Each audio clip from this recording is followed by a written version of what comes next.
प्रणाम स्वामी जी। एक साधक का प्रश्न है। मैं एक अलग व्यक्ति हूँ, यह एक भ्रम है और भ्रम का पुनर्जन्म कभी नहीं होता, और जिसका अस्तित्व ही नहीं उसका पुनर्जन्म कैसा? फिर शास्त्रों के अनुसार पुनर्जन्म किसका होता है?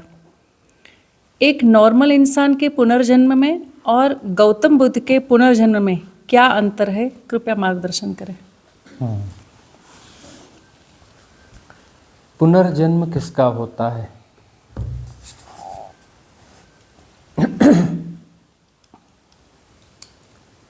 और जब मैं हूँ ही नहीं, मैं एक भ्रांति हूँ, तो मेरा पुनर्जन्म होगा कैसे? जब मैं हूँ ही नहीं तो मेरा पुनर्जन्म होगा कैसे?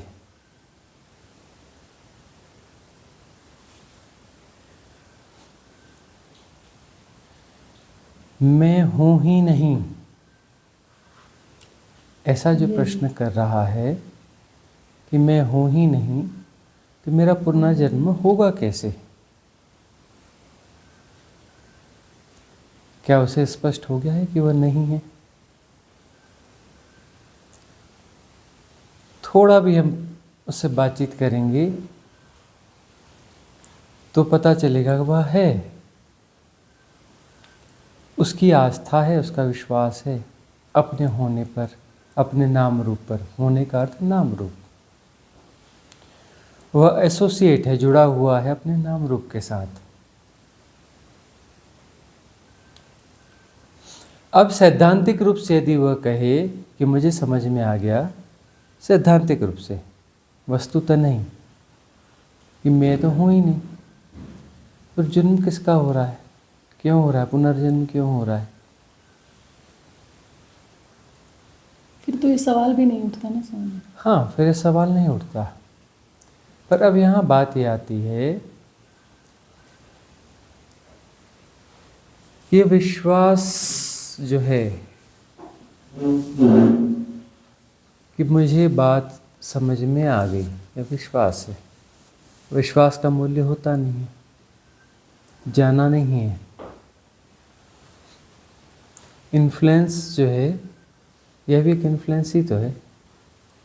सुनते चले गए, हाँ मैं तो हूँ ही नहीं, होता ही नहीं, मैं तो कुछ होता ही नहीं है, एक भ्रांति है। इंटेलेक्चुअल्स जो हैं वह अपनी भ्रांतियाँ भी स्मार्ट भ्रांतियाँ क्रिएट करते हैं।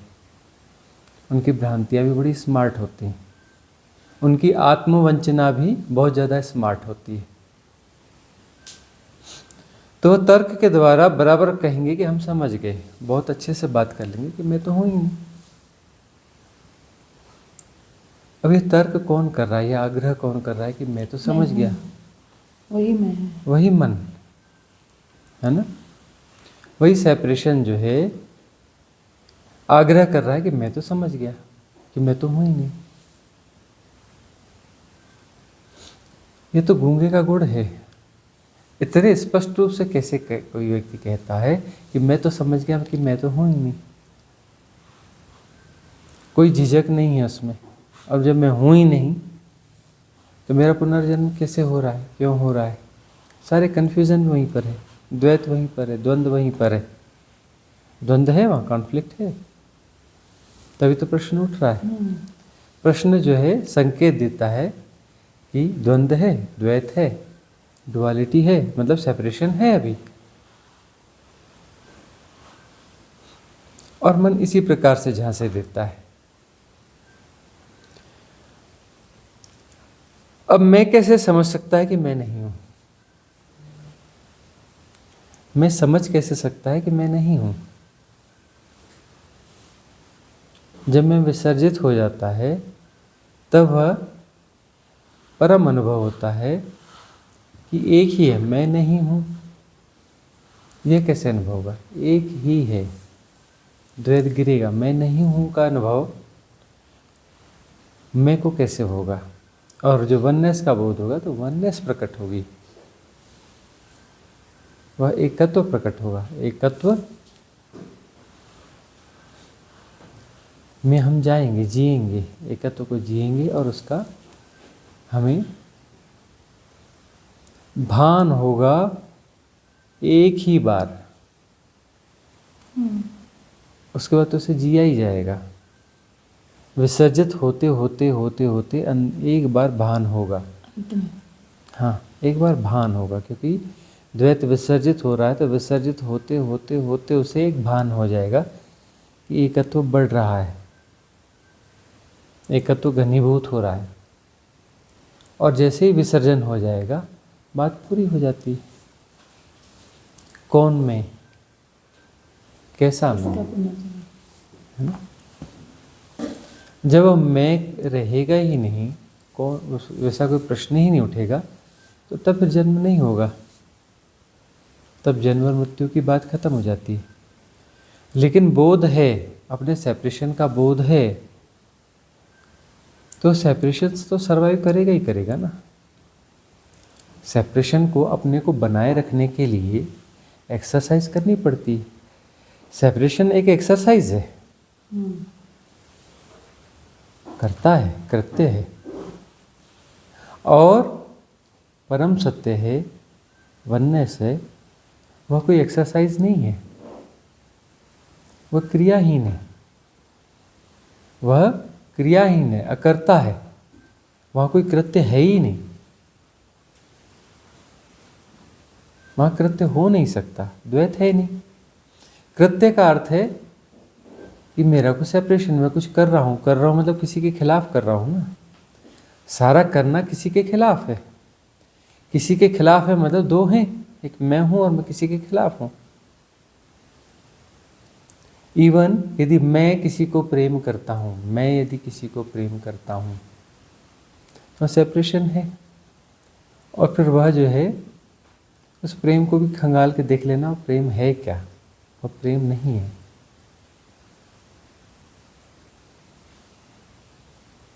मैं किसी को कैसे प्रेम कर सकता है? प्रेम हैपनिंग है, घटता है, होता है, भाव दशा में होने का ढंग है, वह बात ठीक है। मैं किसी को प्रेम करता हूँ का अर्थ वहाँ पे प्रेम नहीं है, कोई भ्रांति है, कोई इल्यूजन है। ये मैं की भ्रांति सेपरेशन है, तो सेपरेशन की भ्रांति है। वह आकर्षण है, एक सेपरेशन का दूसरे सेपरेशन के प्रति आकर्षण है। वो वस्तुतः प्रेम नहीं है, वो प्रेम हो नहीं सकता।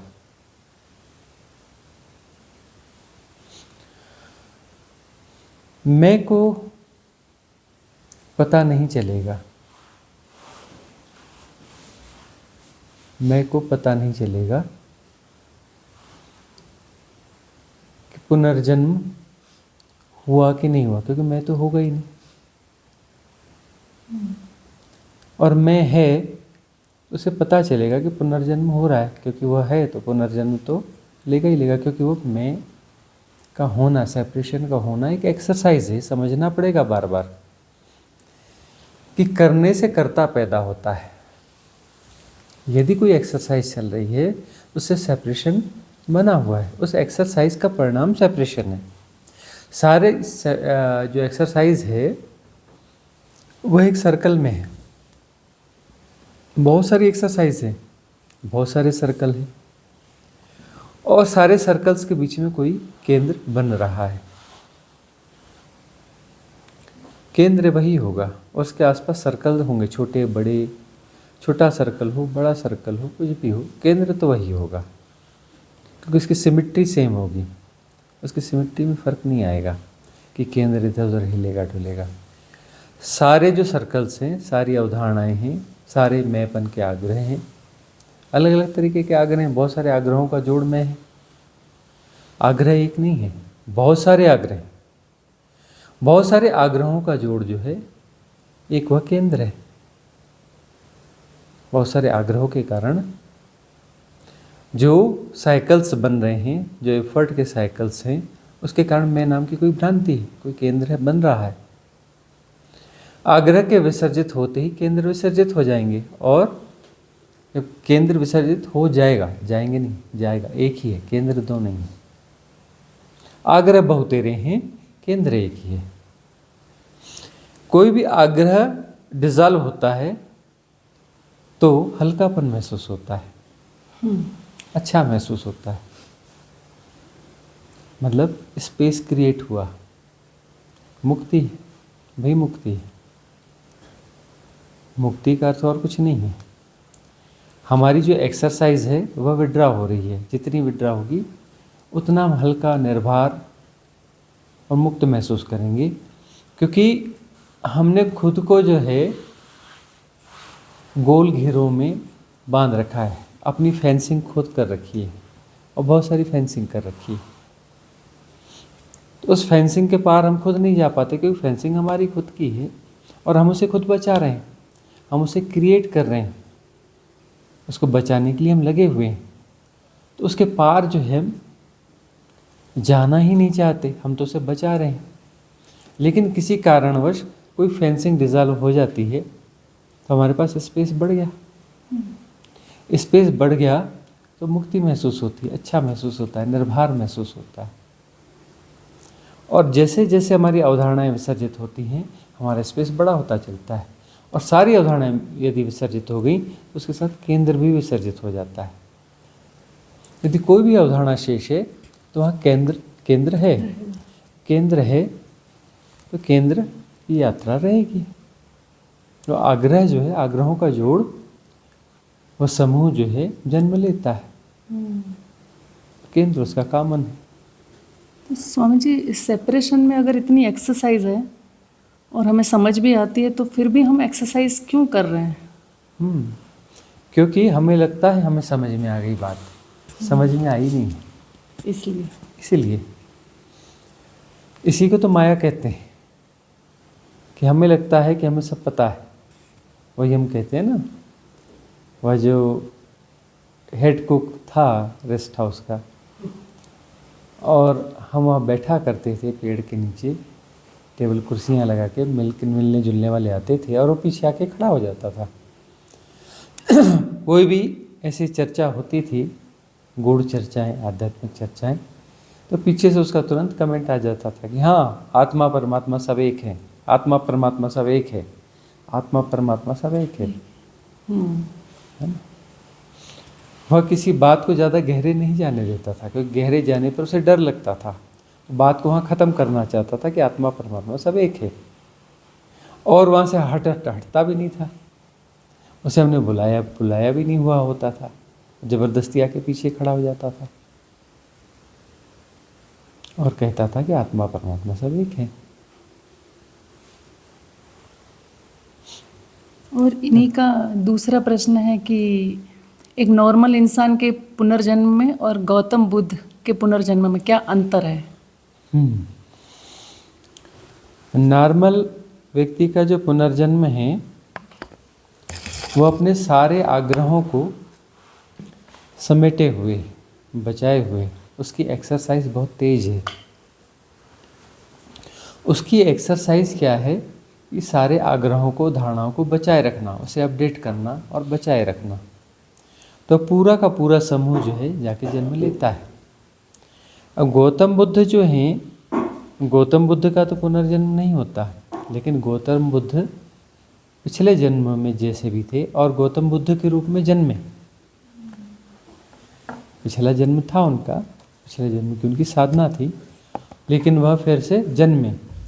तो पिछले जन्म में जब मृत्यु हुई उनकी और फिर से पुनर्जन्म हुआ,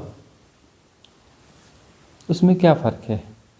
उसमें फ़र्क यह है कि पिछले जन्म में उनकी बहुत सारी धारणाएं डिज़ॉल्व हुई, उनने भी एक्सरसाइज की, उनकी भी एक्सरसाइज बहुत थी, लेकिन वो एक्सरसाइज अपडेट करने वाली एक्सरसाइज नहीं थी, अपने आग्रहों को अपडेट करने वाली एक्सरसाइज नहीं थी, डिज़ॉल्व करने वाली एक्सरसाइज थी।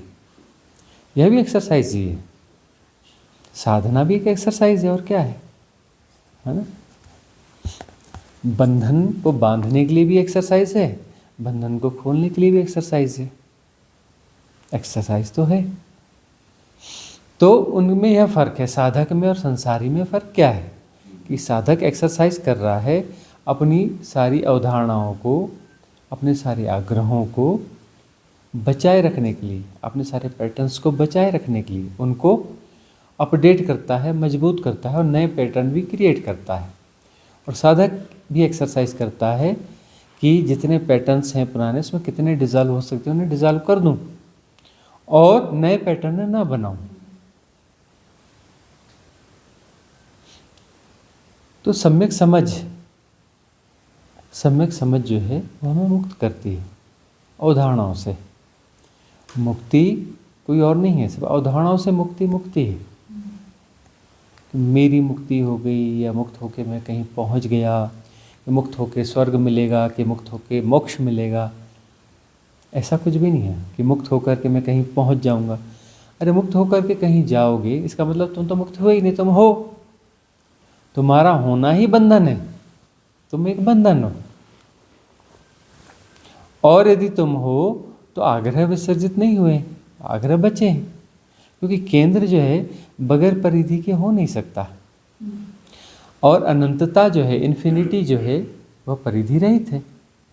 अनंतता परिधि रहित है, उसकी कोई परिधि नहीं होती, वह इनफाइनाइट है, कभी खत्म नहीं होती। और कोई यात्रा हो रही है मतलब तुम अनंत नहीं हो, तभी तो यात्रा कर पा रहे हो ना। यात्रा करने के लिए तुमसे बाहर कुछ होना चाहिए, और अनंतता का मतलब तुमसे बाहर कुछ है ही नहीं, जो है उसके बाहर कुछ नहीं है। तो यदि कोई यात्रा हो रही है स्वर्ग की, मोक्ष की, इसकी उसकी, जैसी भी यात्रा हो रही है, मतलब बात फंसी हुई है, केंद्र भी है और परिधियां भी हैं। और परिधि नहीं है तो केंद्र हो नहीं सकता। यदि कोई परिधि नहीं है, कोई आग्रह नहीं है, कोई पैटर्न नहीं है, तो केंद्र हो नहीं सकता, केंद्र विसर्जित हो गया। अब केंद्र है नहीं, कोई आग्रह है नहीं, कोई एक्सरसाइज नहीं है, तो जन्म किसका होगा? जन्म होगा किसका? इसलिए साधना जो डिजॉल्व होने की साधना है, और ये विषय सर्कल से यदि मुक्त होना है तो बस अपने आग्रहों से मुक्त होना है, और कुछ भी नहीं करना है। मैं को नहीं मिटाना, मैं को कभी कोई नहीं मिटा पाया, मैं को कोई मिटा ही नहीं सकता, क्योंकि मैं तो है ही नहीं। कौन मिटा पाया? कोई नहीं मिटा सकता, ना बुद्ध मिटा सकते, ना महावीर मिटा सकते, ना कृष्ण मिटा सकते। मैं को कोई मिटा ही नहीं सकता। हम सिर्फ अपने आग्रहों को विसर्जित कर सकते हैं। और आग्रहों को विसर्जित करना क्यों आसान है? क्योंकि आग्रह कुछ है नहीं। मैं जो भी मैट्रिक्स है या जो भी पैटर्न है वह एक्चुअली है ही नहीं, वह हमारी एक्सरसाइज है, वह हमारी एक्सरसाइज है। अलग अलग किस्म की हमारी एक्सरसाइज है, कंटिन्यूअस एक्सरसाइज है। ऐसा नहीं कि उसमें कोई ब्रेक लगता है कि हम थोड़ा आराम करते हैं, कि पैटर्न रखा हुआ है हम थोड़ा आराम करते हैं। आराम करोगे तो पैटर्न गायब हो जाएगा, डिसॉल्व हो जाएगा। एक से दूसरे में स्विच और भी हो जाता है, एक से मुक्त होता है दूसरे में चले जाता है। वह तो देखो, एक केंद्र है ना, उसके पास जो एक केंद्र है उसके आसपास एक घेरा है, एक पैटर्न है, हमारी एक्सरसाइज है। उसके ऊपर एक और घेरा है, उसके ऊपर एक और घेरा है, उसके ऊपर एक और घेरा है, उसके ऊपर एक और घेरा है, उसके ऊपर, ऐसे अनंत है। ठीक है ना। एक घेरा यदि विसर्जित होता है, हम दूसरे पे स्विच हो जाते हैं, का मतलब क्या कि वो अब ही नहीं, तो अब सामने जो पड़ा रहेगा दूसरा। अलग अलग पैटर्न्स में हम प्ले करते रहते हैं ना।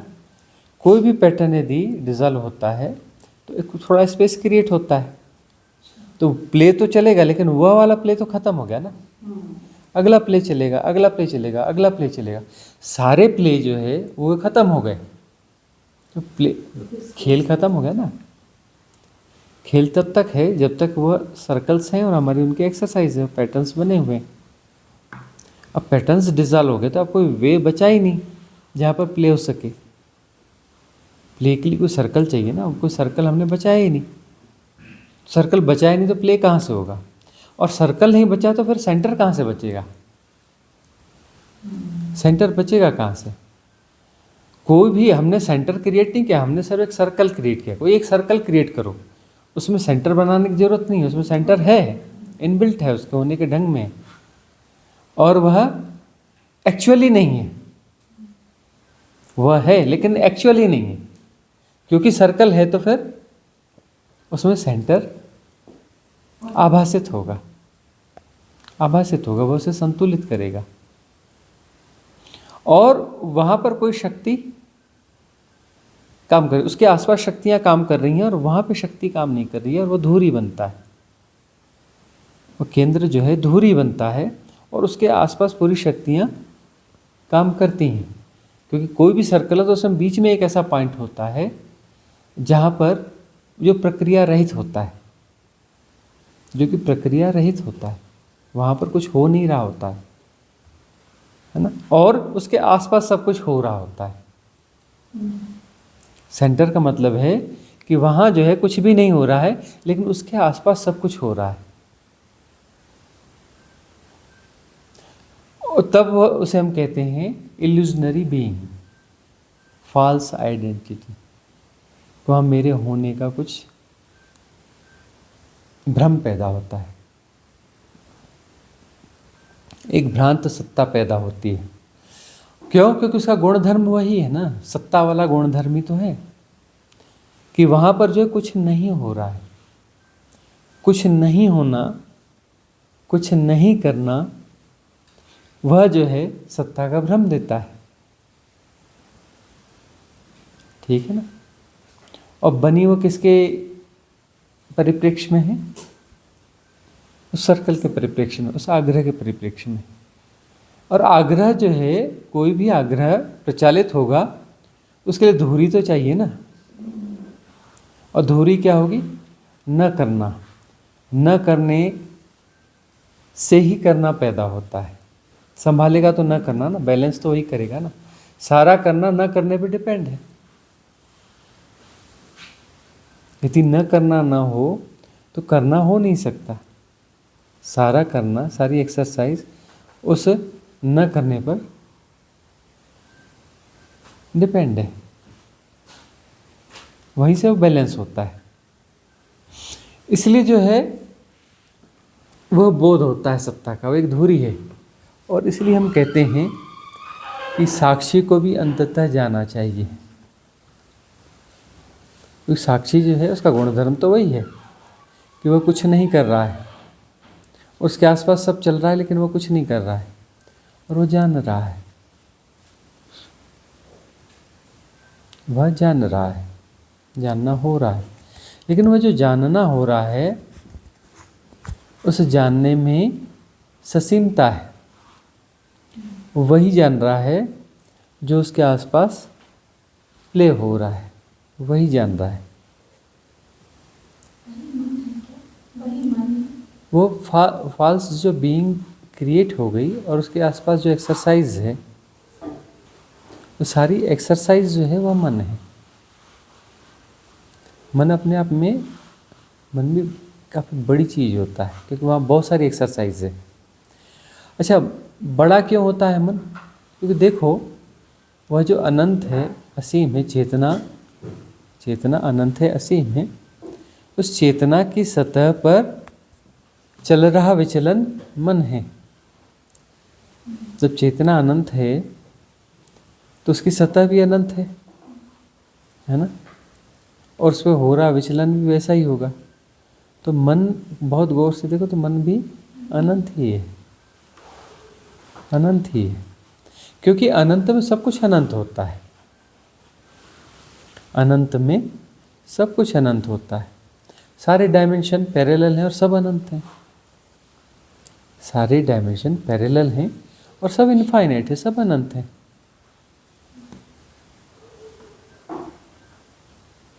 है ना? अब यह स्थिति स्पष्ट हो जाए कि दो है ही नहीं, दो है ही नहीं, वही चेतना है और उसके तल पर विचलन है। और वो विचलन जो है भ्रम पैदा कर रहा है कि कुछ ऐसा है, अंतर की गहराई दब गई है और दो हुए नहीं, बटे हैं नहीं। विचलन भी उसी का विचलन है। मन भी है नहीं और है तो वही है। मन तो है नहीं और है भी तो वही है। थोड़ी कॉन्फ्लिक्ट जैसी बातें हैं, विचित्र किस्म की बातें हैं, है ना? बीइंग में होते हैं तब तो साक्षी का पता नहीं चलेगा ना। साक्षी का पता चल रहा है का अर्थ यह है कि अभी पूरी तरह से डिजॉल्व नहीं हुए हैं। जो बीइंग में होते हैं तब तो साक्षी भी पता नहीं चलेगा ना। हाँ, कि साक्षी में है ऐसा कुछ पता नहीं चलेगा। साक्षी में पता चल रहा है, इसका अर्थ यह है कि अभी बात पूरी हुई नहीं है। पता किसको चल रहा है? साक्षी का पता चल रहा है। उस वक्त तो नहीं चलेगा ना जब बीइंग में होंगे। हाँ, उस समय कैसे पता चलेगा? हाँ, वही तो। इसको एक तरीके से समझाने की कोशिश होती है। ओशो ने इसके बारे में कहा कि आप साक्षी के साक्षी नहीं हो सकते। क्या कहा उन्होंने? आप साक्षी के साक्षी नहीं हो सकते। तो वो उन्होंने उस साक्षी को महत्व देने की कोशिश करी, लेकिन जहाँ पर भी साक्षी की बात होती है ना, तो हम उसमें अपनी परिभाषाओं को डाल देते हैं। साक्षी का अर्थ हम कुछ होना मानते हैं, है ना। और जहाँ भी हम कुछ होना मानते हैं तो वो हमारी हाइपोथेसिस है। हम वहाँ सेपरेशन को बचा लेते हैं। साक्षी भी कुछ है और साक्षी होना है। तो साक्षी कुछ है और हमको साक्षी होना है, हम साक्षी हो जाते हैं। इसका अर्थ ये है कि हमने अपने होने को बचाया है कहीं ना कहीं।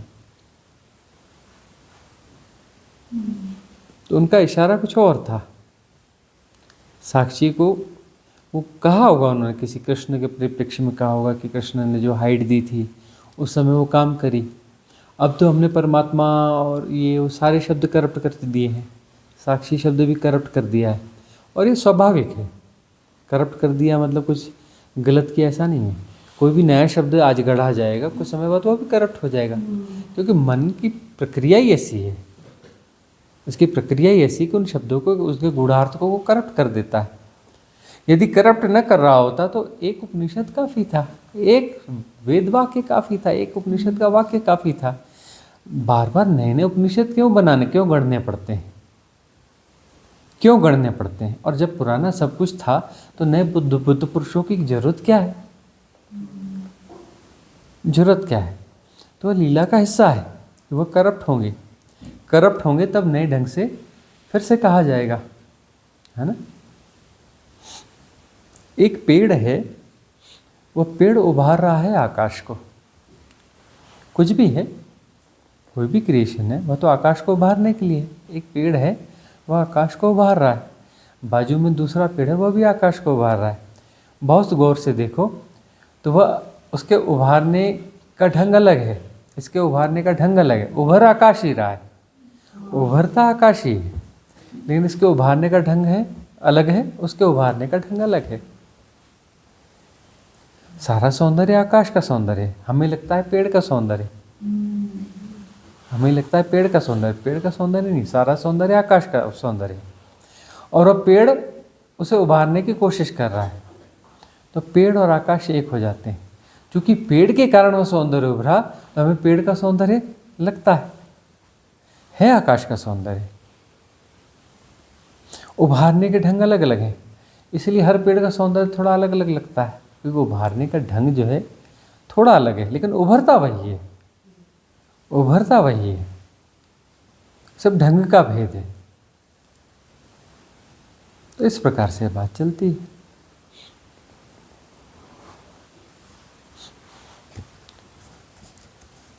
यह भ्रम जो है,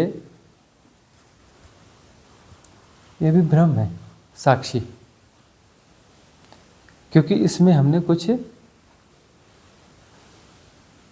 अर्थ डाल दिया है, कोई हाइपोथेसिस डाल दी है।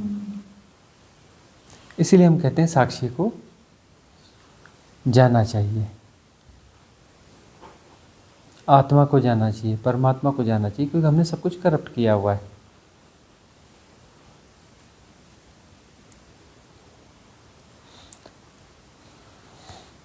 तो पुनर्जन्म जो है, सत्य का पुनर्जन्म नहीं हो सकता है ना। पुनर्जन्म एक भ्रांति है, भ्रांति की सर्वाइविंग है, वो हमारी एक्सरसाइज है। हमारी एक्सरसाइज है कि हम अपने पैटर्न्स को बचाए रखते हैं, तो वही एक्सरसाइज जो है आगे बढ़ रही है। तो उसमें जन्म मृत्यु की भ्रांतियाँ पैदा होती हैं। उसमें जन्म मृत्यु की भ्रांतियाँ पैदा होती हैं। जन्म भी झूठ है, मृत्यु भी झूठ है। और जन्म और मृत्यु और इस एक्सरसाइज के कारण जो है समय की भ्रांति पैदा होती है, देश और काल की भ्रांति पैदा होती है ना, टाइम एंड स्पेस की भ्रांति पैदा होती है। ये 4 झूठ हैं और ये 4 झूठ जो है संसार चलाते हैं। यह ना होंगे तो संसार ना होगा, ठीक है ना। यह जो सबकॉन्शियस कलेक्टिव सबकॉन्शियस माइंड है जिससे सारी व्यवस्थाएं चलती हैं, इसकी उपयोगिता है। यह जो कलेक्टिव सबकॉन्शियस माइंड है तो एक वह अलग किस्म का संसार है, उसको ये 4 भ्रांतियां मिलकर चलाती हैं। सारी व्यवस्थाएं इन 4 भ्रांतियों के सहारे चलती हैं। इसीलिए इसे माया कहते हैं। शंकर आदि शंकराचार्य कहते हैं कि माया है, मतलब वो झूठ के 4 पैर हैं, उससे यह जो है झूठ चल रहा है। और पैर भी झूठ हैं, ना कोई मरता है ना कोई पैदा होता है, लेकिन तब भी मरना है और पैदा होना भी है, जन्म है और पुनर्जन्म है। उस झूठ का जन्म है, पुनर्जन्म है। वो भ्रांति सर्वाइव कर रही है। भ्रांति सर्वाइव कर रही है मतलब एक इल्यूजनरी बीइंग है, वो आगे सर्वाइव कर रही है। वो इल्यूजनरी बीइंग है, उस बीइंग को विसर्जित होना है। विसर्जित नहीं होगी तो वो एक्सरसाइज चलती रहेगी। कि वो बीइंग क्या है? बीइंग कुछ नहीं है, सिर्फ एक एक्सरसाइज है। वह एक एक्सरसाइज है। और एक्सरसाइज क्या है? किसकी कौन सी एक्सरसाइज है? लीला है। क्यों है? क्योंकि वह होनी चाहिए, इसलिए है। इल्यूजनरी बीइंग क्यों है जी? क्योंकि होनी चाहिए। वो एक्सरसाइज क्यों है? क्योंकि होनी चाहिए। ये लीला है, ऐसी ही होनी चाहिए, इसलिए ऐसी है। तो फिर साधना की क्या जरूरत है? फिर साधना की क्या जरूरत है? क्योंकि यह होनी चाहिए, इसलिए है। खेल तो तभी चलेगा ना। इधर इल्यूजन क्रिएट होंगे, उधर इल्यूजन को समझा जाएगा। इल्यूजन को विड्रा समझ के साथ विड्रा हो जाएगा। ये जो साधना है ये सब क्या है? बैठ रहे हैं कि यह विधि करो, वह विधि करो, वह विधि करो, ये सब क्या है? ये सब समझ को विकसित कर रहे हैं। समझना क्या है? ये एक्सरसाइज, ये लीला जो है, ये एक्सरसाइज जो है, ये सब लीला है। इसके खिलाफ नहीं है, इसके खिलाफ नहीं जाना है लीला के। इस लीला को समझना है। लोग समझते हैं कि हमको इसके खिलाफ जाना है, इस भ्रांति के खिलाफ जाना है, इसके खिलाफ जाना है, उसके खिलाफ जाना है, मन के खिलाफ जाना है। खिलाफ नहीं जाना है, समझना है। मन को, मन के ढांचे को, ढर्रे को समझना है, सिर्फ समझना है। लड़ना वड़ना नहीं है। क्यों लड़ना है? ये लीला का हिस्सा है। लीला का हिस्सा है, लड़ना वगैरह कुछ भी नहीं है। समझना है। तो समझने से वह विड्रा हो जाता है। उसको विड्रा करना नहीं है, सिर्फ समझना है। राइट अंडरस्टैंडिंग, राइट अंडरस्टैंडिंग से वह डिजॉल्व हो जाता है। डिजॉल्व होने का मतलब अपने आप उसको डिजॉल्व करना नहीं पड़ता, डिजॉल्व हो जाता है, करना नहीं पड़ता। और सम्यक समझ का अर्थ क्या है? सम्यक समझ का अर्थ है कुछ जो कर रहे हो, कुछ करने से तुम मूर्ख हो जाते हो। क्योंकि करने से तुम जो कुछ भी कर रहे हो एक साइक्लिक कर रहे हो। और तो जो तुम जो भी कर रहे हो उसकी कोई आकृति है, उसका कोई दायरा है। तुम जो कुछ भी करोगे किसी दायरे में करोगे, है ना। और जो एक नॉर्मल समझ है, मीमांसा या तर्क के द्वारा समझने की बात, वो किसी दायरे की बात कर रहे हैं। कुछ भी करोगे तो किसी दायरे में ही करोगे। सारा करना दायरे में ही है, साइक्लिक है और एक दायरे में है। तो वही मूर्खता है ना। और मूर्खता क्यों है? क्योंकि होनी चाहिए। मूर्खता क्या है? लीला है। ये तो समझ में नहीं। वो लीला है, जरूरी है, इसलिए है। और समझ भी समझ की तरफ भी बढ़ रहे हैं। क्यों? क्योंकि यह भी लीला का हिस्सा है। यह भी लीला का हिस्सा है कि समझ भी की तरफ भी बढ़ रहे हैं। बेहोशी से होश बढ़ रहा है। होश का क्या मतलब है? कुछ न करना। जितना तुम करते हो उतने बेहोश होते हो, और जितना तुम नहीं करते हो, सहज होते हो। सहजता का क्या मतलब है? कुछ नहीं करना। सहजता का मतलब है कुछ नहीं करना, और कुछ नहीं करने से होश बढ़ जाता है। होश बढ़ने से सेपरेशन डिजॉल्व होता है, सारी एक्सरसाइज डिजॉल्व होती है। सेपरेशन का मतलब है एक कंटिन्यूअस एक्सरसाइज। बहुत सारे पैटर्न को हम फीड करते हैं, मतलब वो हम बहुत सारी एक्सरसाइज कर रहे होते हैं। एक्सरसाइज में हम अपनी एनर्जी को इन्वेस्ट कर रहे होते हैं। सम्यक समझ से वो इन्वेस्टमेंट का जो प्रोसेस है, जो एक्सरसाइज है, विड्रॉ हो जाती है। वह विड्रॉ हो जाती है तो सारी एक्सरसाइज विड्रॉ हो गई, तो खेल भी विड्रॉ हो गया।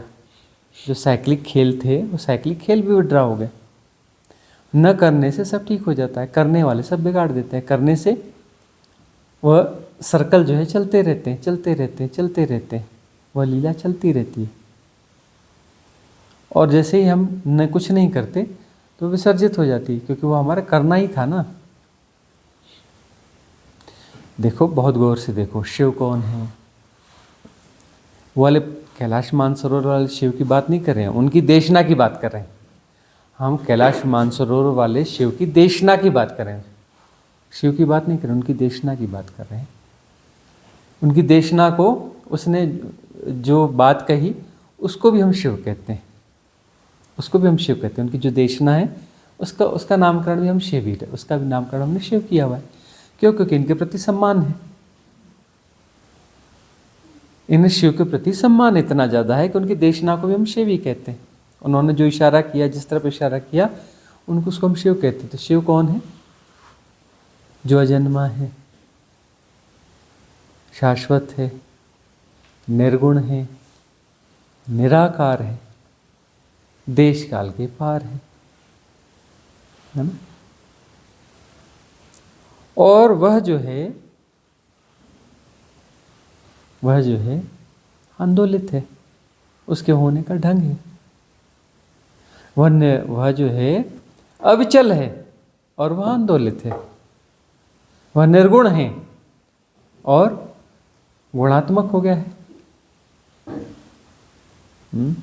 देश काल के पार है और देश काल उससे जन्म ले रहा है। उसके होने का ढंग है। जन्म लेने का मतलब उसका होने का ढंग है, सब कुछ। और वही है। तो हम सेपरेशन में भी करेंगे क्या? वही तो करेंगे ना, क्यों? वही है। तो सेपरेशन की हमारी भी अपनी कोई लीला होगी, तो वह लीला भी वही होगी ना, वही लीला होगी ना। तो ये भी हमारे होने का ढंग है कि वह जो है अविचल है और आंदोलित है।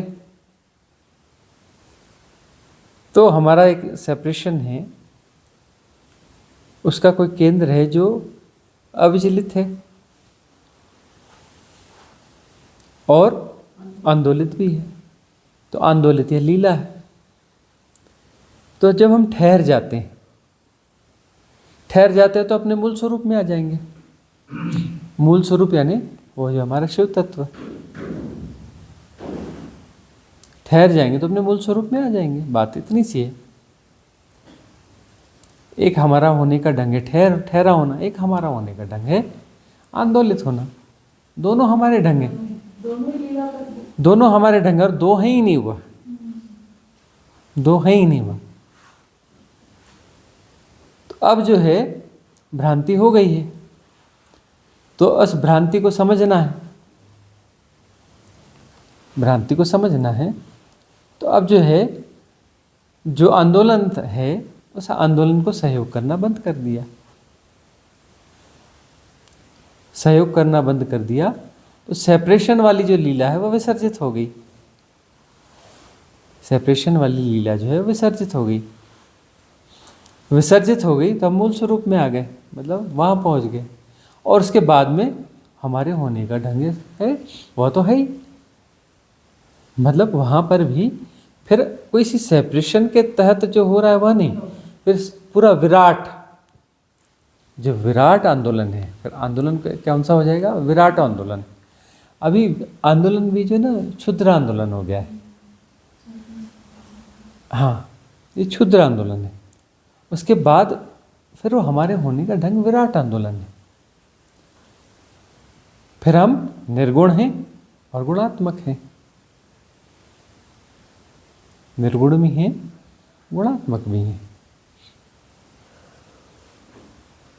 स्थिर भी हैं और आंदोलित भी हैं, स्थिर भी हैं और आंदोलित भी हैं।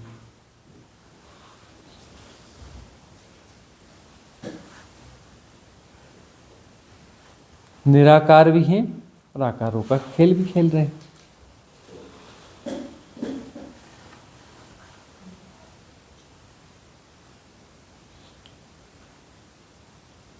तो पुनर्जन्म का अर्थ है कि हम जो है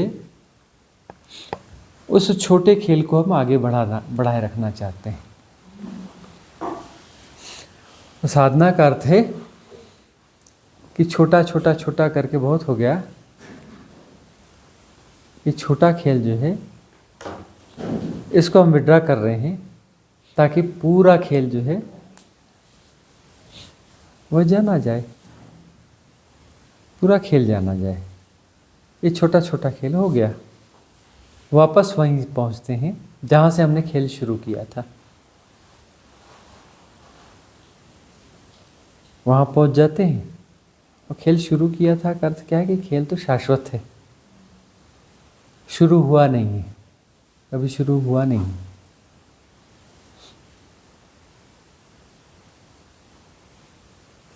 वहां स्वरूप में आ जाना, स्वरूप में आ जाने के बाद खेल तो तब भी है ही। उसके बाद में भी सारे जन्म सारे मृत्यु हमारे उस खेल का हिस्सा है, सारे सेपरेशन हमारे खेल का हिस्सा है, वह हमारे होने का ढंग है, कोई दूसरा नहीं है, द्वैत नहीं है। द्वैत हो नहीं सकता, कभी बटा ही नहीं, कभी बटा ही नहीं। तो यह कि यह मेरा खेल है, यह दूसरे का खेल है, यह भ्रांति है। यह मैं ऐसा खेल रहा हूँ, सामने वाला ऐसा खेल रहा है, या ऐसा खेल रहा है, वह वैसा खेल रहा है। इसको विड्रा करते ही लगता है कि अरे मैं ही तो खेल रहा हूँ, सारा खेल मेरा ही है। और इसे शब्दों में नहीं समझा जा सकता, भाषा में नहीं समझा जा सकता, होने में समझा जा सकता है, होने में समझा जा सकता है। भाषा पैदा ही यहीं से होती है कि यह मेरा खेल या तेरा खेल। मेरा तेरे से ही तो भाषा शुरू होती है कि मैं ऐसा खेल रहा हूँ या ऐसा खेल रहा है। तो ये खेल जैसे ही विड्रा होगा सेपरेशन वाला, तो सब कुछ मेरा ही खेल है, एक ही है, वैसा ही है, जैसा होना चाहिए वैसा ही है, परिपूर्ण है। इस सेपरेशन का विड्रा होना जो है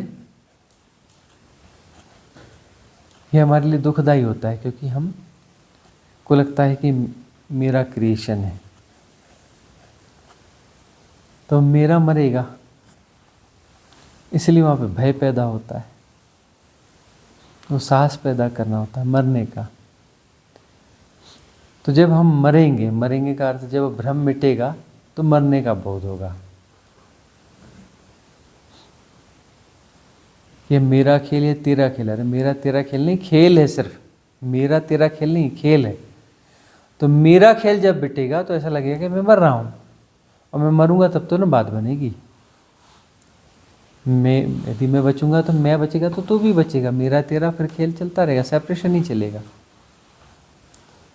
तो मेरा खेल यदि विड्रा होता है तो मैं भी विड्रा हो जाऊंगा, वो मृत्यु का अनुभव है ना। जैसे गोरखनाथ जी कहते हैं, मरो हे जोगी मरो, मरो मरण है मीठा, तिस मरनी मरो, जिस मरनी गोरख मरी दीठा। इसे कबीरदास जी कहते हैं, जिस मरने से जग डरे, मेरो मन आनंद, कब मरी हो कब भेटी हो, पूर्ण परमानंद। है ना? आनंद छोटा हो गया है इसलिए दुख बन गया है। दुख क्या है? आनंद को हमने छोटा आकार देने की कोशिश करी तो वो दुख बन गया है। आनंद छोटा नहीं हो सकता ना, आनंद पूर्ण ही होता है। कौन सा वाक्य वो श्लोक बोलते हैं? पूर्णमदम, हाँ? पूर्णात् पूर्णमुदच्यते। पूर्णात् पूर्णमुदच्यते पूर्णस्य पूर्णमादाय पूर्णमेवावशिष्यते। है ना? क्योंकि वो पूर्ण का ही खेल है, वो पूर्ण का ही खेल है, वो अपूर्ण होता ही नहीं है। तो पूर्ण जो है, आनंद पूर्ण ही होता है, आधा अधूरा नहीं होता है। और हमने वो जो है, जो प्ले कर रहे हैं, आनंद के एक टुकड़े को प्ले करना चाहते हैं, और आनंद टुकड़े में आनंद नहीं रह जाता। हमें लगता है टुकड़ा भी तो आनंद ही है ना। अब वो हमारे पास अपनी परिभाषा है कि बर्फ़ी है, बर्फ़ी का छोटा टुकड़ा खाएंगे तो वह भी बर्फ़ी है। लेकिन यह मामला ऐसा नहीं है। आनंद पूर्ण है, और वह जो क्षुद्र है वह भी चलो ठीक है, होगा आनंद भी, लेकिन वो संतुष्टिदायक नहीं होगा। है वही तो चलो वही होगा, लेकिन वो संतुष्टिदायक नहीं होगा। स्वामी जी, अभी आपने बताया कि पैटर्न टूटती है, सेपरेशन जब कम होता है तो दुखद होता है, लेकिन क्या ऐसा हो सकता है कि सद्गुरु के सानिध्य में वो सुखद भी हो सकता है? नहीं नहीं, पैटर्न का टूटना सुखद ही होता है ना? पैटर्न का टूटना सदा सुखद होता है। सद्गुरु के सानिध्य में होता है कि पैटर्न जो है वो टूटते हैं, वो थोड़ा आसान होता है और हम उसके लिए राजी होते हैं। हाँ, वही। सद्गुरु तुम्हें सिर्फ क्या कर रहा है? फुसला रहा है, राजी कर रहा है। कह रहे क्यों दौड़ रहे हो, क्यों भागे जा रहे हो, अरे ठहर जाओ। और ठहरते ही पैटर्न टूट जाते हैं। दौड़ से पैटर्न बने ना, सारे पैटर्न दौड़ हैं, सारे पैटर्न दौड़ हैं, एक्सरसाइज है। और वह कह रहा है कि क्यों एक्सरसाइज कर रहे हो, बी रिलैक्स, अरे ठहर जाओ, डोंट रिएक्ट। क्योंकि रिएक्ट करके तुम पैटर्न को, उस दौड़ को और अपडेट कर रहे हो, मैनेज कर रहे हो, और सारे स्वीसीय सर्कल को आगे बढ़ा रहे हो। Don't react. रिएक्ट करने से ही तो पैटर्न बने हो ना। रिएक्ट करते रहते हो और पैटर्न को आगे बढ़ाते रहते हो। तो कहता है डोंट रिएक्ट, प्रतिक्रिया मत करो। Don't analyse, don't define, don't categorise, कुछ भी ना करो, कुछ भी ना करो,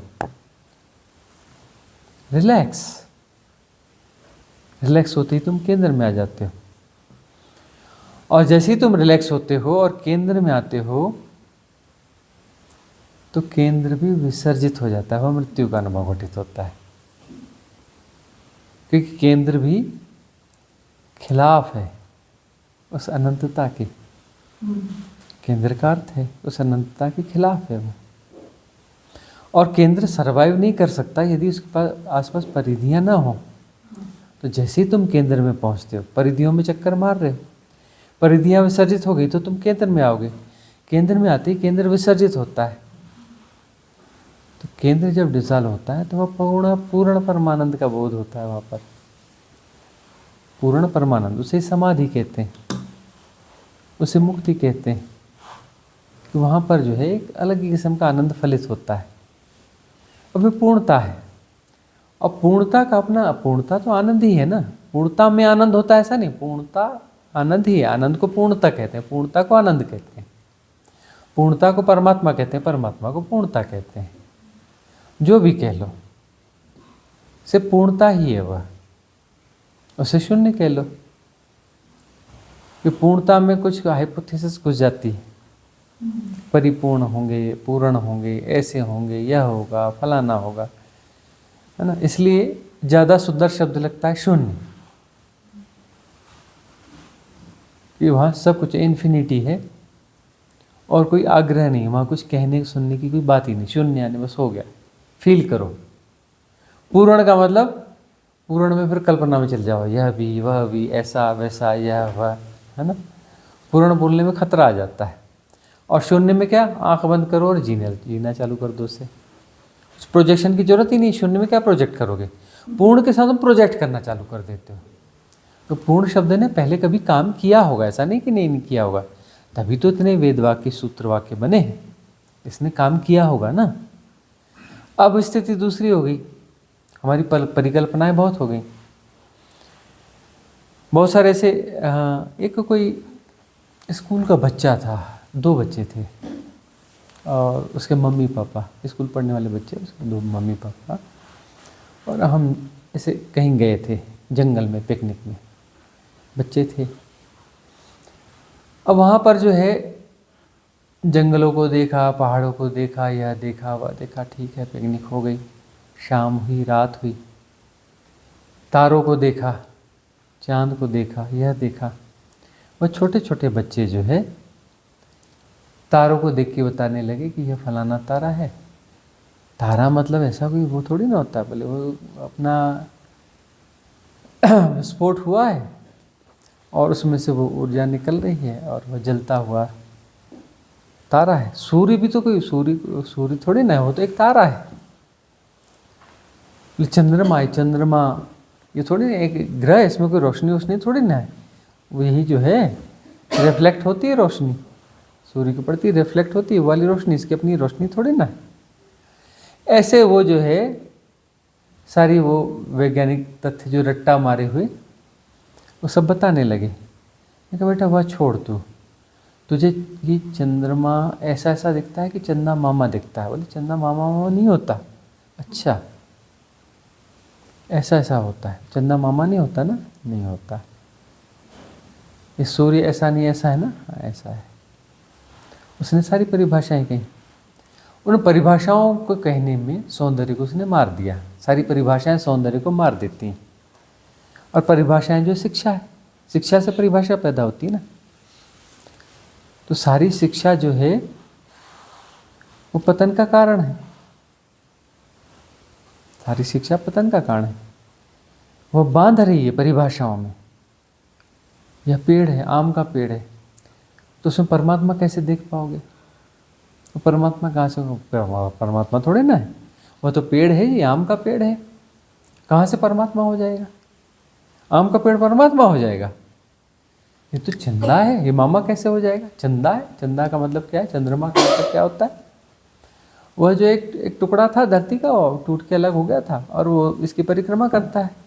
वो बूढ़ी बूढ़ी उसमें कुछ नहीं है, वो गड्ढे गुड्ढे हैं, उसमें निर्जन है, बेकार ग्रह है, कुछ भी नहीं है उसमें।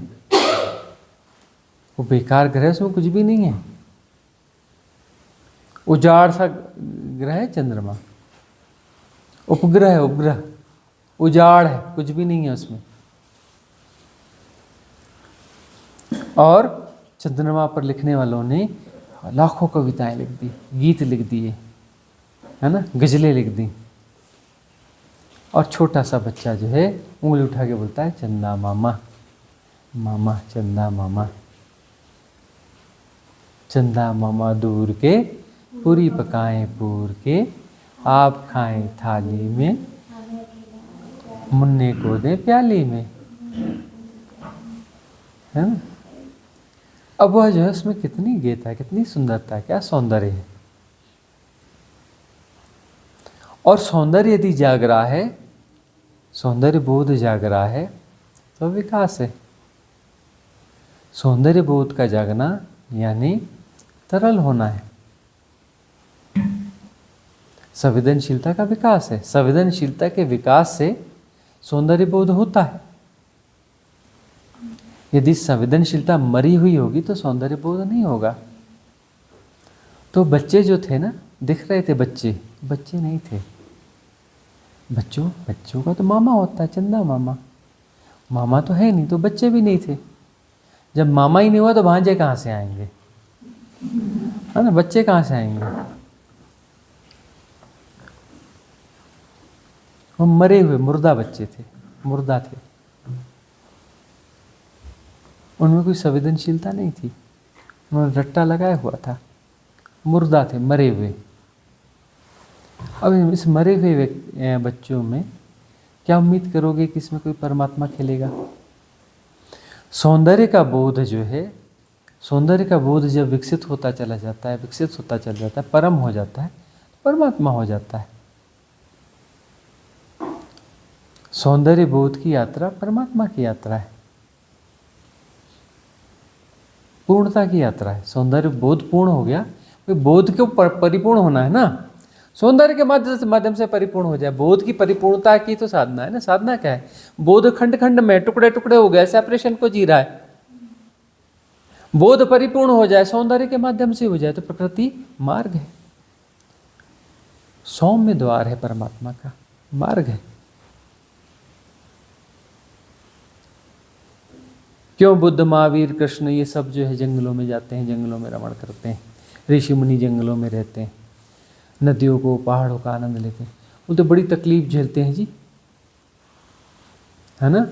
ये तपस्वी बड़ी तकलीफ झेलते हैं, जंगल में रहते हैं, ऐसा वैसा फलाना ठिकाना, है ना। और आप तो बड़े सौभाग्यशाली हैं, दिल्ली की बस्तियों में रहते हैं, गंदी नालियों के खुशबू ले रहे होते हैं, मच्छरों के बीच में, डेंगू वेंगू के बीच में रहते हैं, है ना। खूब पॉल्यूशन के बीच में मस्त मजे से रहते हैं, है ना। और वो त्यागी बेचारे, हाँ, शुद्ध ऑक्सीजन के बीच में रहते हैं बेचारे, कितने तकलीफ में रहते हैं। नदी की कलकल चलचल देखते हैं, हाँ। उन बेचारों को कोई गाड़ियों का शोर मिलता ही नहीं, गरीब बेचारे से पक्षियों के कलरव सुन रहे होते हैं, हाँ, है ना। वो बेचारे क्या करें, उनके पास कुछ है ही नहीं, तो शुद्ध नदी के पानी में नहा रहे होते हैं गरीब, उस कलकल छल छल में।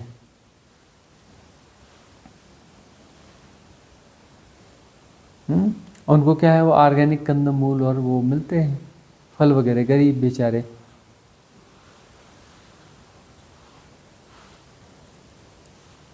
देखो तो सही, अपने जस्टिफिकेशन तो देखो। त्यागी तुम हो कि वह त्यागी है? रामकृष्ण परमहंस के पास कोई गया, वाह महाराज, आपको देखकर आनंद आ गया, आप तो परम तपस्वी हैं, परम त्यागी हैं। रामकृष्ण परमहंस ने से सिर खुजलाया, परम त्यागी और मैं? अरे बेवकूफ, अरे गधे, त्यागी तो तू है, मैं तो भोगी हूं, परम भोगी, मैं तो परम को भोगता हूं, और तू परम को त्याग के बैठा है, त्यागी तो तू है, तू तो क्षुद्र के आग्रह में पड़ा है, हाँ? बोलता तो उल्टा है।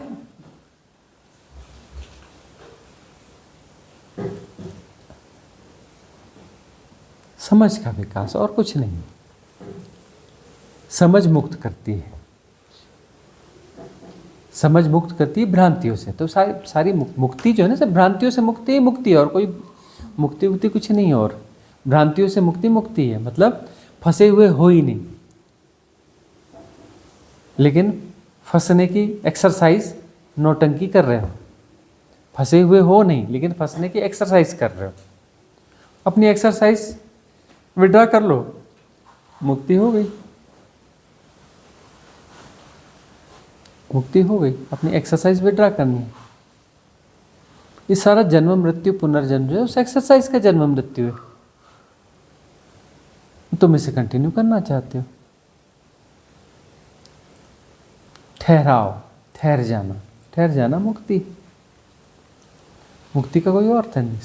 समझ जो है, समझ से ठहराव आता है, एक्सरसाइज खत्म हो जाती है, ठहराव हो जाती है, ठहर जाते हो, मुक्त हो जाते हो। ठहरते ही भ्रांतियां नहीं रहती। भ्रांतियों को मिटाना थोड़ी ना है, भ्रांतियों को फीड करना छोड़ना है, एक्सरसाइज छोड़नी है। ठहरते ही मुक्ति है, ठहर गए यानी मुक्त हो गए। समझ यह बताती है कि करना कुछ भी नहीं है, करने वाले सब बिगाड़ देते हैं, बिना किए सब ठीक हो जाता है। तो यदि बात ठीक से समझ में आ गई तो करना बंद कर दोगे, करना बंद कर दोगे, ठहर जाओगे।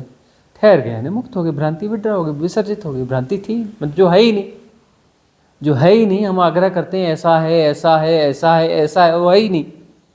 हमने वो जो प्रैक्टिस जो ऐसा है ऐसा है ऐसा प्रोजेक्शन की प्रैक्टिस खत्म कर दी, तो प्रोजेक्शन खत्म हो गया। प्रोजेक्शन मतलब वो था ही नहीं, हम प्रोजेक्ट कर रहे थे। सारा संसार, सारी भ्रांतियाँ, भ्रांति का मतलब हम प्रोजेक्ट कर रहे हैं। तो प्रोजेक्शन हमारी एक्सरसाइज है। प्रोजेक्शन की एक्सरसाइज हमने विड्रा कर दी, तो प्रोजेक्शन गायब हो गया। ठहर गए मतलब मुक्त हो गए। ठहर गए मतलब मूल स्वरूप में आ गए। जो जैसा है जैसा का तैसा जान लिया गया। जो है सो है, परमात्मा की सबसे श्रेष्ठ परिभाषा है। जो है सो है, जो है जैसा का तैसा जान लिया गया, जाना जा रहा है, जैसा का तैसा जाना जा रहा है, बस परिपूर्णता है। परिपूर्णता क्या है? जो जैसा है जैसा का तैसा जाना जा रहा है। जानना स्वभाव है। जानने के लिए कोई फट की जरूरत थोड़ी ना है, किसी कंसंट्रेशन की जरूरत थोड़ी ना है, कुछ करने की जरूरत थोड़ी ना है। जानना स्वभाव है, जाना जा रहा है, सब हो रहा है, everything is happening. Effortless knowing, हो गई मुक्ति। बात जरा सी है, आग्रह बहुतेरे। अगला प्रश्न दीपक जी का है। प्रणाम स्वामी जी। स्वामी जी, आपके द्वारा आया था कपालभाति के बारे में कि कपालभाति साधक के लिए हानिकारक है, इससे बचना चाहिए, और भस्त्रिका विधिवत तरीके से या संभाल के करना चाहिए। तो अंदरूनी तौर पर ऐसा क्या होता है कि कपालभाति को हानिकारक कहा जा रहा है? तो इसके पीछे बैकग्राउंड। कपालभाति को हानिकारक, हाँ, कपालभाति को हम ही कहते हैं और कोई दूसरा तो कहता नहीं है। कपालभाति को हानिकारक हम ही कहते हैं, अभी तक तो किसी ने कहा नहीं है भस्त्रिका के पक्ष में। हेल्थ के लिए अच्छा है, हाँ, वो तो हम कहते हैं कपालभाति हेल्थ के लिए अच्छा है। जब विधि के प्रयोग की बात होती है, विधि के एक स्टेप के रूप में भस्त्रिका यूज करवाते हैं। विधि के एक स्टेप के रूप में हम भस्त्रिका का उपयोग करवाते हैं। लोग भस्त्रिका ना करके कपालभाति करते हैं, है ना। कपालभाति में पेट को झटका मारते हैं, है ना। और भस्त्रिका में जो है पूरी सांस फेंकी जा रही है, पूरी सांस ली जा रही है, पूरी सांस फेंकी जा रही है, पूरी सांस ली जा रही है। प्रॉपर ऑक्सीडाइजेशन हो रहा है ना। उसमें कपालभाति में आप जो है अपने पाचन तंत्र को ठीक कर रहे हो, है ना। पाचन तंत्र को ठीक करने से बुद्धत्व प्राप्त हो जाता है। ठीक जा रहे हैं क्या हम? ठीक नहीं जा रहे हैं ना। अरे भाई, हम करें कपालभाति अच्छा है पाचन तंत्र को ठीक करने के लिए। हमें पाचन तंत्र ठीक नहीं करना है, उसको यदि ठीक करना भी तो उसके लिए अलग से कपालभाति कर लेना। जब ध्यान की विधि में जा रहे हो उस समय कपालभाति क्यों कर रहे हो? बोला जा रहा है भस्त्रिका करो और कपालभाति। इतना भयंकर हिप्नोटिज्म है कपालभाति का। वो भस्त्रिका तो कपालभाति कर रहे हैं, एक्सेल तो कपालभाति करते हैं। अरे एक्सेल का मतलब एक नॉर्मल एक्सेल, कंप्लीट एक्सेल कि स्टमक जो है पूरा पीछे चला जाएगा और पेट खाली हो जाएगा, और फिर उसके बाद इनहेल होने देना है। कपालभाति क्या कर रहे हो भाई? और सारा ध्यान जो झटके पे जा रहा है ना, वहाँ एकाग्रता हो रही झटके पर। भस्त्रिका बिल्कुल अलग मामला है, वो पूरी नस नाड़ियाँ खोल देता है।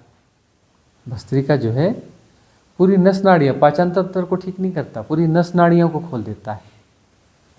और भस्त्रिका के बाद में महसूस होता है ना, कुछ तो महसूस होता है। जिसने ईमानदारी से भस्त्रिका करी 2 मिनट की, और उसके बाद में देखो क्या होता है, निर्विकार नेचर अवस्था होती है ना। भस्त्रिका से होता ये है कि जो भी पैटर्न्स चल रहे होते हैं ना, विचार श्रृंखला चल रही है, तो सारे पैटर्न जो है विड्रा हो जाते हैं। हैकिंग हुई भाई, पैटर्न एक्टिवेट है मतलब आपको हैक किए हुए, आपको मतलब आपके कॉन्शियस माइंड को हैक किए हुए। कॉन्शियस माइंड आपका जरा सा है, वो भी हैक्ड है ना। पैटर्न से एक्टिवेट है मतलब हैक्ड है। अब विधि में जाना है तो विधि में जा रहे हैं, बैठ रहे हैं और अपना जो विचार चल रहे हैं, ये चल रहा है, वो चल रहा है, मतलब हैकिंग कंटिन्यूअस है। हैकिंग इतनी कि होश बचा ही नहीं, और साधना की विधियाँ जो होश बढ़ाने की विधियाँ हैं, वहाँ होश तो बढ़ नहीं रहा है। तो पहला काम क्या करना पड़ेगा? हैकिंग है तो हैकिंग को तोड़ो। तो हैकिंग को कैसे तोड़ोगे? भस्त्रिका करोगे तो तुरंत टूट जाता है। भाई सारी हैकिंग जो है आपके ब्रीथ के हैकिंग पे तो डिपेंड है ना। अब जिस पैटर्न ने आपको हैक किया, वो जिस चक्रा से रिलेटेड है, जिस भावदशा से रिलेटेड है, भय से, लोभ से, काम से, क्रोध से, उस प्रकार का वो ब्रीदिंग का पैटर्न एडजस्ट हो जाता है ना। आपने करना क्या है कि भस्त्रिका करनी, भस्त्रिका करते हुए पैटर्न चेंज हो गया, कंप्लीट हुआ, है ना। नाभि तक पूरी अच्छे से श्वास जो है ली जाती है और पूरी फेंकी जाती है। ऑक्सीडाइजेशन हो गया फेफड़ों का, शुद्ध ऑक्सीजन मिल गई, है ना। मन मस्तिष्क में ऑक्सीजन भर गई तो क्या होगा? विचार शून्यता हो जाएगी, क्योंकि अभी जो है वहां पर कोई पैटर्न एक्टिवेट है ही नहीं। पैटर्न एक्टिवेट है नहीं तो विचार श्रृंखला आएगी कहां से? वो जो एसोसिएशन करना है किसी पैटर्न के साथ में, तो करोगे कैसे? जब पैटर्न एक्टिवेट होगा तब तो ना करोगे। तो एक गैप तो मिल गया ना, गैप मिल गया तो ग्लिम्स आ गई। निर्विचार अवस्था है, अमनी दशा है। अमनी दशा में जो जैसा है जैसा का तैसा जाना जा रहा है, ग्लिम्स पैदा हो गई, ग्लिम्स आ गई। ध्यान घटा, अब ध्यान घटा, बाकी विधि फिर चलती रहती है, तो ध्यान बीच में जो ग्लिम्स आती रहती है, ग्लिम्स बड़ी होती चलती है, बड़ी होती चलती है। होश को बढ़ाना चाहिए। होश यदि बढ़ नहीं रहा है तो जाग जाओ, कुछ गड़बड़ कर रहे हो, विधि को अपनाने में कोई गलती हो रही है। तो विधियों को दोहराते समय भी अवेयर रहना चाहिए कि होश हमारा बढ़ रहा है कि घट रहा है। घट रहा है मतलब विधि को हम अप्लाई करने में कुछ गड़बड़ी कर रहे हैं। विधि होश बढ़ाने वाली विधियां हैं, होश घटाने वाली विधियां नहीं है। तो हर बार होश बढ़ना चाहिए। होश बढ़ता जाएगा। होश बढ़ाने के लिए भस्त्रिका है। इनिशियली वो आपको जो है होश दे ही देती है भस्त्रिका। और ये एक मिरेकुलस बात है। ऐसे खूब भस्त्रिका करते रहो। हमारी विधियों में 2 मिनट की भस्त्रिका करो, वो ज़्यादा काम करती है। वही बाहर करते रहोगे तो उतना काम कभी नहीं करेगी, और यहाँ बहुत ज़्यादा काम कर जाती है। वो क्यों करती है? वो मिस्ट्री है, वो एक मिस्ट्री है वह। ठीक है ना। प्रणाम गुरुजी। मेरा क्वेश्चन है कि आज के युग में जैसे हम वेस्टर्न कल्चर में रहते हैं, बच्चों की परवरिश कैसे की जाए, इसके बारे में थोड़ा सा बताएं। उनको क्या टीचिंग्स, किस तरह से सारे इन्फ्लुएंस होते हुए उनको बच्चों की परवरिश कैसी की जाए? सारी बातें करते हो, सब लोग प्रश्न करते हैं और बच्चे को मोबाइल दे देते हैं, खेल बेटा, है ना, गेम खेल और कुछ भी कर। परवरिश कैसे की जाए? अब क्या परवरिश कैसे करोगे? पहला काम तो तुम करते हो कि बच्चों को वो पकड़ा देते हो। और घर में बच्चों के हाथ में ही रिमोट रहता है, खुद भी चलाना होता है, टेलीविज़न चलाना होता है। बच्चे से बोलते लगा बेटा, ये कैसे आता है, लगा तो बोले आप लगा लो। नहीं नहीं बेटा, हमको नहीं आता, तू लगा। उसे सब आता है। टीवी के कहाँ से कहाँ घुसना है टीवी में और कहाँ से क्या करना है, आपको यदि 1 मिनट लगेगा तो बच्चे को 10 सेकंड लगेगा, वो 10 सेकंड में बराबर पहुंचा देगा, है ना। उसमें भी एक्सपर्ट वही है। वो अवसर किसने दिया? आप नहीं दिया ना। इन्फ्लुएंस से बचाएं, तो इन्फ्लुएंस तो यहीं से आ रहा है सबसे ज़्यादा, है कि नहीं। तो बच्चों की परवरिश सुधारना है तो इन प्रभावों से बचाओ। और सारे रिसर्च देखो। रिसर्च क्या देख रहे हो? पुरानी भी बातें हैं कि प्रथम 7 वर्ष जो है, ये बिल्कुल अभी अभी वैज्ञानिकों ने पकड़ा है, लेकिन आध्यात्मिक व्यक्ति तो जाने कब से कहते आए हैं कि प्रथम 7 वर्ष जो है बड़े संभालने के हैं बच्चे को। छोटे बच्चों को लोग मारते हैं, डांटते हैं, गालियाँ देते हैं, बिल्कुल गलत काम करते हैं। 7 साल तक के बच्चे को मारना, डांटना, डपटना, तू कहना, यह करना, वह करना, गलत बात। उसको ये सब इन्फ्लुएंस के हथियार देना, एक डेढ़ साल के, एक सवा साल, डेढ़ साल के बच्चे को मोबाइल देते हैं, वो अपना प्ले कर रहा होता है, बोलना नहीं आता उसे, लेकिन मोबाइल चलाते आता है। एक साल सवा साल के बच्चे को मोबाइल चलाते आता है, बात करते नहीं आता। और उसे कौन सा क्या सर्च करना है वो सर्च करके वहाँ पहुँच भी जाएगा। एक सवा साल का बच्चा, उसे पता है कि वो वाला देखा था, वो वाला फिर से देखना, तो वो ढूंढ के निकाल ही लेगा, उसे चला देगा। बात करते नहीं आता उसे। तो उसकी इंटेलिजेंस को हम किधर ले जा रहे हैं? टेक्नोलॉजी की तरफ। तो टेक्नोलॉजिकली वो एडवांस है, मतलब वो टेक्नोलॉजी को समझने वाला, टेक्नो सेवी है बच्चा। क्या है? टेक्नो सेवी है बच्चा, टेक्नो सेवी हो गया है। संवेदनशीलता को समझने वाला नहीं है, टेक्नोलॉजी को समझने वाला है। लाभ है कि हानि है? वह टेक्नोलॉजी को समझता है, संवेदनाओं को नहीं समझता। वह जो है, माँ बाप ने मोबाइल दे दिया तो गले लगा के पप्पी करेगा, है ना, और यदि नहीं दिया तो पटकेगा, गालियां देगा, यह करेगा। इससे बड़ा पॉलिटिशियन देखा है? अरे बड़े बड़े पॉलिटिशियन फेल हो गए उनके सामने में। और पॉलिटिशियन का मतलब पतन।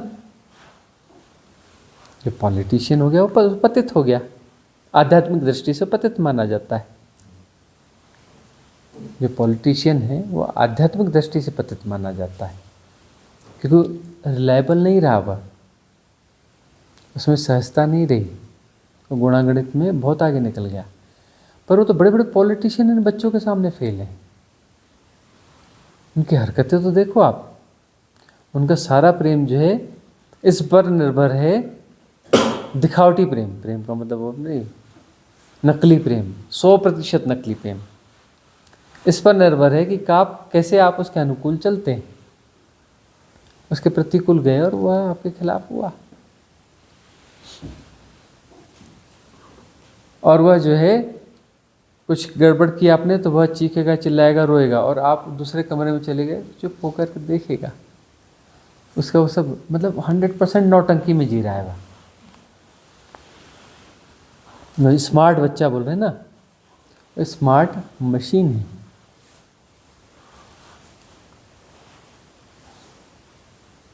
बच्चा तो वह है जो बिल्कुल बच्चा हो, सहज हो। बच्चा वह है, बच्चों का लालन पालन वह खेले कूदे। क्या खेले कूदे? वही कबड्डी, खो खो, यह हुआ। हम बच्चों को जो है ना वह चीज़ें उपलब्ध ही नहीं करा रहे हैं कि वैसे कोई प्लेग्राउंड्स उपलब्ध कराएं, हरी घास उपलब्ध कराएं। हमारा विकास किस काम का है? इतने ट्रिलियन की इकोनॉमी हो गई, यह हो गया, वह हो गया, फलाना हो गया, ठिकाना हो गया, लेकिन उनके लिए ग्राउंड्स नहीं है, हरी घास नहीं है, उनके घूमने के लिए जंगल नहीं है। अब जंगल भी गायब होते चले जा रहे हैं। बच्चों के सहज विकास के लिए तो प्रकृति चाहिए ना। शांति निकेतन चालू हुआ था, रविन्द्रनाथ टैगोर ने स्थापित किया ना, शांति निकेतन।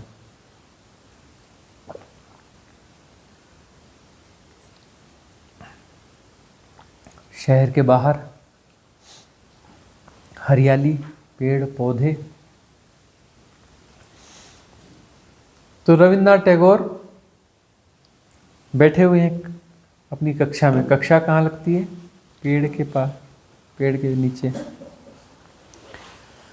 अपना हरी हरी घास है, खुला मैदान है, खूब सारे पेड़ पौधे हैं। अपनी कुर्सी डाल के बैठे हैं। बच्चे जो है पेड़ों पर चढ़े हुए हैं, उपद्रव कर रहे हैं। कोई इस पेड़ पे चढ़ा है, कुछ उस पेड़ पे, चह कर रहे हैं, सब कुछ कर रहे हैं। एक ज्ञानी पुरुष आए। ज्ञानियों से तो दुनिया भरी हुई है ना, तो ऐसे ज्ञानी पुरुष आए।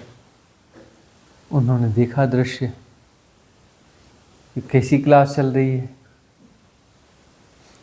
और वह आए तो उन्होंने देखा कि रविन्द्रनाथ टैगोर जो एक बच्चे को देख रहे हैं, सारे बच्चे उपद्रव कर रहे हैं, और एक बच्चे को देख रहे हैं, वह कहीं नीचे बैठा हुआ है, न पेड़ पे चढ़ रहा है, न कुछ कर रहा है, न चीख रहा है, मतलब जो भी खेल खेलते हैं, चिल्लाते हैं, वो कुछ भी नहीं कर रहा है, न चहक रहा है, कुछ नहीं कर रहा है, उसे बड़ी गंभीरता से देख रहे हैं। वह आया और उसने भाषण पिलाना चालू किया। ज्ञानी का काम क्या है? भाषण पिलाना। भाषण पिलाना चालू किया। ऐसे चलती है ये शिक्षा? शांति निकेतन ऐसा वैसा बड़ी घोषणा की है और ये बनाया और क्या हो क्या रहा है? बोले पढ़ने का समय है और बच्चे जो है पेड़ों पे चढ़कर जो है उछल कूद कर रहे हैं, और जो है संस्थापक हैं, शिक्षक हैं, जो संस्थापक भी हैं, शिक्षक भी हैं, कुर्सी डाल करके बैठे हुए हैं। ये कैसा स्कूल है? कैसी शिक्षा है? क्या है? कर क्या रहे हो? वो देखे जाए उस बच्चे को। बोले इस बच्चे को क्यों देख रहे हो? उधर देखो ना उन बच्चों को, ये तो बेचारा बहुत अच्छा बच्चा है, शांति से बैठा है नीचे। उन बच्चों को देखी ना जो उपद्रव मचा रहे हैं। तब उन्होंने जवाब दिया, अरे वो तो स्वाभाविक बच्चे हैं, उनको क्या देखूंगा? बच्चों को जैसा होना चाहिए वैसे बच्चे हैं, चहक रहे हैं, खेल रहे हैं, कूद रहे हैं, पेड़ों पे चढ़ रहे हैं, उनकी क्या चिंता करनी? बच्चे जैसे बच्चे हैं, बच्चों की, उस बच्चों की क्या चिंता करनी? जो बच्चे जैसे बच्चे हैं, जैसे बच्चे होने चाहिए वैसे बच्चे हैं। चिंता तो इसकी है, ये कैसे बूढ़ा हो गया, ये तो बच्चा होना चाहिए, तो बूढ़े जैसा बैठा है चुपचाप। हाँ, उसके साथ वाले सारे बच्चे खेल रहे हैं और ये बच्चा ना खेल कर चुपचाप एक जगह बैठा है। तो बच्चा है कहाँ? इसमें देख रहा हूँ, बड़ा चिंतित हूँ। यह तो कहीं से बच्चा नहीं दिख रहा है, अभी से बूढ़ा हो रहा है। इसका क्या होगा? इसका क्या करूं? बड़ी चिंता की बात है।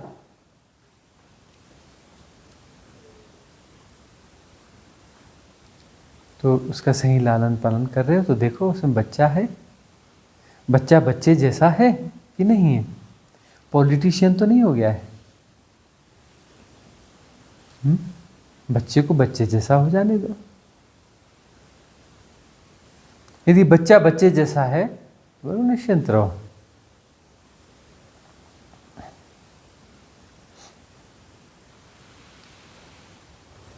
एक हमारे निकटवर्ती हैं, साधना शिविर में आते रहते हैं, मुकेश जी। उनके बच्चे हैं, तो बच्चों के साथ वो बढ़िया खेलते वेलते रहते हैं, ये करते रहते हैं। पढ़ने वढ़ने का वो जो कुछ बोलते नहीं है बच्चों को। खेलना है वो खाली चलो चलो खेलते हैं, सहजता से खेलते रहते हैं, हंसते खेलते रहते हैं उनके साथ में। उनकी माताजी जो है बड़ी चिंता करती हैं, अरे यह होमवर्क है, फलाना है, ढिकाना है, यह है, वह है। ठीक है, लेकिन वह चिंता नहीं करते। कहीं घूमने फिरने जाना है तो चलो ना, स्कूल के पर जाने तो क्या होगा, 10-20 दिन स्कूल नहीं जाएंगे तो क्या हो जाएगा। वो फिक्र ही नहीं करते स्कूल की, पढ़ाई की, इसकी उसकी फिक्र ही नहीं करते। बच्चे की सहजता की फिक्र करते हैं, उनके साथ बड़े मित्र होते रहते हैं। बिल्कुल फास्ट फ्रेंड है बच्चे उनके, परफेक्ट फ्रेंड है वो। अपने उनके बच्चों और उनका जब व्यवहार आपस में बातचीत होती है या उनका वो सब होता है, गजब। वो प्यार से बच्चों को कोई चीज़ बोलते हैं, बच्चे सहजता से जैसा बोलते हैं वैसे राजी हैं। फास्ट फ्रेंड है, कैसे नहीं मानेंगे, परफेक्ट फ्रेंड है। और वो जो है उनके साथ बड़ी सहज बच्चे, बड़े प्यारे बच्चे, एकदम प्यारे बच्चे, क्यूट बच्चे, बच्चों जैसे बच्चे। और जो है जब भी कुछ टेंशन होता है, काहे की टेंशन लेता है बेटा, पढ़ाई की है, इसकी कोई टेंशन लेने वाली चीज़ है? नंबर कम आएंगे तो वहाँ जाने देना, नंबर कम, काहे का टेंशन लेता है? फेल भी हो गया तो काहे की दिक्कत है? क्यों फिक्र करता है? मजे कर, टेंशन लेने का बिल्कुल नहीं है। और बच्चे अपना वो सहज रह जाते, हालांकि फेल भी नहीं होते, तब भी उस सहजता में प्रेशर नहीं, ये नहीं, वो नहीं। उनकी खिलावट अच्छी है तो स्कूल जो पढ़ाते होंगे बराबर समझ में आ जाता होगा, और वो जो है परसेंटेज ठीक ठाक ही ले आते हैं। उनसे जब बातचीत चलती है तो कहते हैं कि देखो हम तो सरकारी स्कूल में पढ़ते तो थे नहीं, खेलते कूदते रहते थे, खेल कूद करके हमने जो है सरकारी नौकरियां करी नहीं है, प्राइवेट सेक्टर में ट्राई किया, उसमें नौकरी करते हैं और जो है गरीबी परिस्थितियों में रहे हैं। हम अपने कैरियर में सफल हैं। जो सरकारी नौकरियों में अच्छी अच्छी नौकरी में जो नहीं कमाते उनसे 4-5-10 गुना ज़्यादा कमाते हैं। काम को मज़े से करते हैं, टेंशन हमको होता नहीं काम में, बड़े प्यार से काम करते हैं, टीम वर्क करते हैं, टीम को भी बड़े प्यार से रखते हैं, टीम भी खुश, हम भी खुश, काम भी अच्छा, बर्डन भी नहीं है। हमारे पास तो कोई स्किल है नहीं, कोई को अपनी ऐसी कोई शिक्षा ली नहीं। तो यह है सही ढंग, क्योंकि यह नहीं देखते हो कि बच्चों को जो खूब पढ़ाकू हैं, खूब ऐसे हैं, खूब वैसे हैं, जाके मिलो ना कैसे हैं, डिप्रेशन में। बोले क्या हुआ जी? अरे क्या बताऊं, 99.2% नंबर आए हैं, जिंदगी खराब हो गई, 5वीं रैंक आई है। क्यों? बोले बहुत कम नंबर आए, 99.2% आए और रैंक की 5वीं आई, पिछड़ गए हम। और कहीं एग्ज़ाम देने जा रहे हैं, वो कर रहे हैं, बोले वाह खूब पढ़ा को, खूब वो, कितने बार कितने अटैम्प्ट दिए, बोले आईएएस की परीक्षा, आईएएस बनना है, सीएससी फाइट कर रहे हैं। कितने बार? बोले 6 बार हो गए। क्या हुआ? बोले तो अपने वो प्रीलिमिनरी निकाल लिया, मेन में अटक गए। एक बार मेन में निकाला, उधर अटक गए इंटरव्यू में। इंटरव्यू में जाके पढ़ाकू अटक ही जाते हैं, है ना।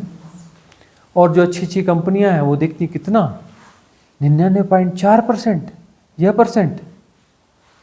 आप कहीं और ट्राई करिए। नहीं, हमको इतने पढ़ाकू बच्चे नहीं चाहिए।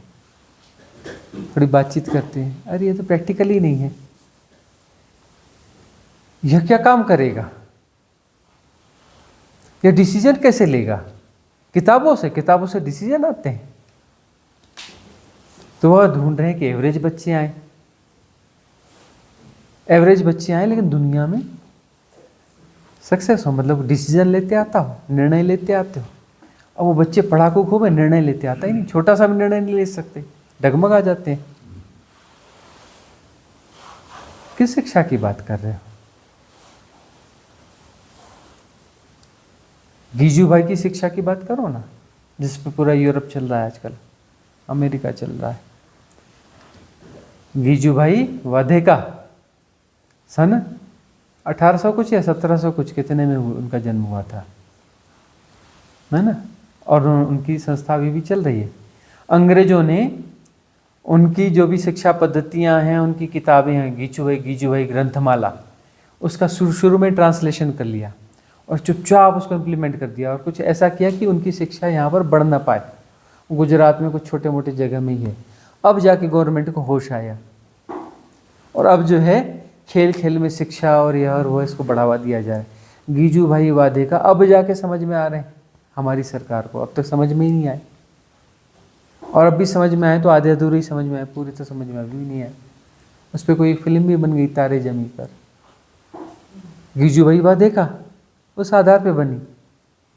क्या पता क्रेडिट दिया कि नहीं दिया गीजू भाई वाधेका को, क्या पता गवर्नमेंट ने क्रेडिट दिया कि नहीं दिया। अभी तक तो भारत रत्न हमने सुना नहीं, गीजू भाई वाधेका को अभी दे देते वो भारत रत्न, लेकिन मिला नहीं अभी तक। तो खेल खेल में होना चाहिए। गंभीरता दे रहे हो बच्चों को तो फिर गलत पालन पोषण हो रहा है। बच्चों को गंभीरता नहीं देनी है,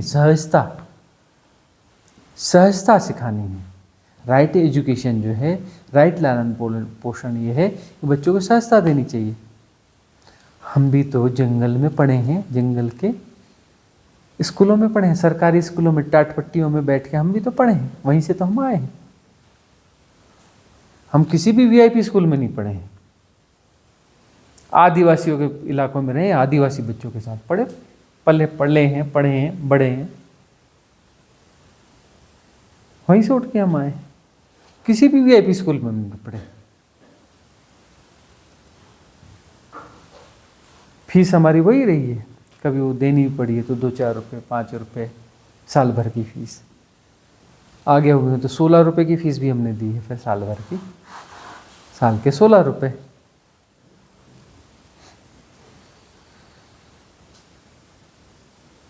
नाम मात्र की फीसें होती थी। तो वहाँ से हम आए हैं। कोई भी स्पेशलाइज एजुकेशन नहीं है। सरकारी स्कूलों से ही पीजी डिग्री ली है, बाद में फिर जाके जर्नलिज्म का डिप्लोमा वगैरह किया है। तो जो है ये एजुकेशन जो है ना, बड़े बड़े भारी बस्तों वाली, बड़े बड़े बोर्डों वाली, है ना, वो ताम झाम वाली, ये एजुकेशन कोई एजुकेशन नहीं है। स्कूल ऐसे ढूंढो, अभी खुल रहे हैं ऐसे स्कूल, उनको ढूंढो बच्चों के लिए जहाँ पर जो है किताबी बोझ नहीं है, जहाँ सहजता के साथ में सहज शिक्षा दी जा रही है, जिसमें थोड़ा बहुत यह भी जरूरी है तो यह भी और वह भी जरूरी, तो वह भी जो जीवन जीने में जो सहजता चाहिए, जो स्वाभाविक निर्णय लेने की क्षमता चाहिए, इसका बैलेंस हो। बच्चा सहज होना चाहिए, असहज नहीं होना चाहिए। तो आपका लालन पालन भी बच्चे को सहज, बच्चे की सहजता बनाए रख रहा है तो आपका लालन पालन सही है।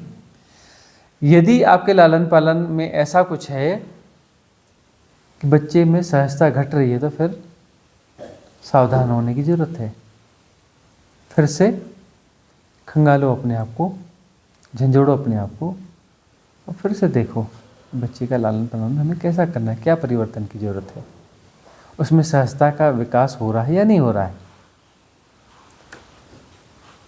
यदि वो सहज है बच्चा, उसका करियर तो बनेगा ही बनेगा। सहज लोग जो है वो अपना करियर बना लेते हैं, उन्हें जॉब मिल ही जाते हैं, वो अपने कुछ क्रिएट कर लेते हैं, अपनी कला से कमा लेंगे, अपने बिजनेस क्रिएट कर लेंगे। बस सहजता होनी चाहिए। ये कैरियर की चिंता मत करो। ये जो है ना, ये खतरनाक हिप्नोटिज्म पैदा हुआ है। हाँ, गुरु जी, करियर से ज़्यादा जो दूसरे नेगेटिव इन्फ्लुएंस चल रहे हैं ना वेस्टर्न कल्चर में, उनकी ज़्यादा थोड़ा सा है। अब वह है तो नेगेटिव इन्फ्लुएंस यदि क्यों आकर्षित कर पाते हैं। यदि बच्चा जो है सहज स्वाभाविक खेल खेलता है, दौड़ भाग वाले खेल खेलता है, हॉकी खेलता है, फुटबॉल खेलता है। हमारे यहाँ तो भारत में तो अब आपके विदेशों की बात अलग है। अब हमारे देश में तो ऐसा है कि गाँव में जैसे हमने खेला है कबड्डी, खो खो, पिट्ठू, सतोलिया जिसको बोलते हैं, और इस प्रकार के चक्री, लंगड़ी, है ना, ये जो खेल हैं, ये खेल खेलते खेलते बच्चे बड़े स्वाभाविक रूप से बड़े होते हैं। और इस स्वाभाविक खेलों में जो पड़ता है ना, उसको फिर आलतू फालतू कहीं और भटकने की ज़रूरत ही नहीं पड़ती, किसी नशे पते में, उसमें इसमें इतना आनंद आता है इन खेलों में कि वो आनंद कहीं भी नहीं है। और कुछ दिमाग के खेल भी खेल लेते हैं, वो क्या, वो चौक का ड्रॉ करके, है ना, अपना वो जो देसी चेस, हाँ नहीं, देसी जो हमारा चेस है, हाँ, वह खेल लेते हैं, कभी कुछ खेल लेते हैं, चल्ला साड़ बोलते हैं हमारे में। हाँ। तो ये जो स्वाभाविक खेल है, स्वाभाविक खेल यदि बच्चों के जीवन में है और ऐसे बच्चों की ग्रुपिंग है तो वो भटकते नहीं हैं, वो नहीं भटकेंगे, वो सीजोफ्रेनिक नहीं हो पाएंगे। बाकी आप देखो ये जो इंटेलेक्चुअल और ये वो सब खेल रहे हैं, बच्चों में सीजोफ्रेनिया की डिसीज़ बढ़ रही है, मेंटल डिसऑर्डर्स बढ़ रहे हैं कि नहीं बढ़ रहे। बच्चों में हमने देखा है, बहुत सारे बच्चे देखे हैं, बच्चों को गौर से देखो, बचपने में वो सीजोफ्रेनिक हैं, सहज नहीं, सीजोफ्रेनिक है। दिमाग एक साथ 4 जगह पे बटा हुआ है, वो सीजोफ्रेनिया का लक्षण है। छोटे छोटे बच्चे सीजोफ्रेनिक हैं क्योंकि सहज स्वाभाविक उनका है ही नहीं। अब वो जो सहज स्वाभाविक खेल है वहाँ पर बटने की जरूरत नहीं है, वो सिर्फ एक खेल है तो खेल है, वो खेल में ही लग जाता है, इधर उधर मन नहीं भटकता। राइट लर्निंग है, खेलो और पूरी तरह से खेल में डूब जाओ, खेल ही हो जाओ। तो वो खेल ऐसे हैं जो खेल ही हो जाते हैं, वहाँ पर दुनिया कुछ भी होती रहे पता ही नहीं चलता, अपने खेल में पूरी तरह से डूबे रहते हैं। हम तो कहते हो कंचे खेलते रहे ना, कंचे भी कौन से बुरे रहे खेल रहे हैं, हाँ? उतनी दूर कंचा पड़ा और यहाँ से उठाकर वो मारा तो बराबर निशाना लगा, मतलब कोई क्वालिटी है ना भाई, तभी तो इतनी दूर का निशाना वो मार पा रहा है। गुल्ली डंडा कितना बढ़िया खेल है। बारिशों के कई खेल हुए, अरे बारिशों में नाव बना के नाव ही चला रहे हैं, हाँ? कितना मजेदार है। चक्री खेलने चल। में एक गांव से दूसरे गांव चले जाते थे। हाँ, एक गांव से दूसरे गांव तक चले गए, वो बारिशों में अपना इतनी बड़ी वो ली लोहे की, उसको लग गया, हाँ, ऐसा मार और सीधी गप जानी चाहिए, वह खड़ा हो जाना चाहिए। तो चलते जाओ चलते जाओ चलते जाओ, है ना। और वो यदि वो गिर गया तो फिर उसके बाद वहाँ पर दूसरे का नंबर आएगा, और जो सबसे कम रहेगा फिर उसको दाम आएगा, वो लंगड़ी करते हुए जाएगा। तो ये खेल जो है स्वाभाविक खेल रहे हैं, खेलते समय पूरे खेल, दुनिया में क्या हो रहा है पता ही नहीं चलता, दुनियादारी। उसमें ये भी देखा गया, हाँ, खेल खेल में वो इतने डूब जाते हैं, एक गांव से दूसरे गांव जाते हैं, खाने को घर पे नहीं आए, इसके कारण मार खाना पड़ता था घर वालों का, हाँ, कि खाने को घर नहीं आया। हाँ। नहीं, इस प्रकार एक सहज जीवन होना चाहिए, सहज जीवन नहीं है, पूरे समाज को, राष्ट्र को, सबको मिलकर सोचना चाहिए।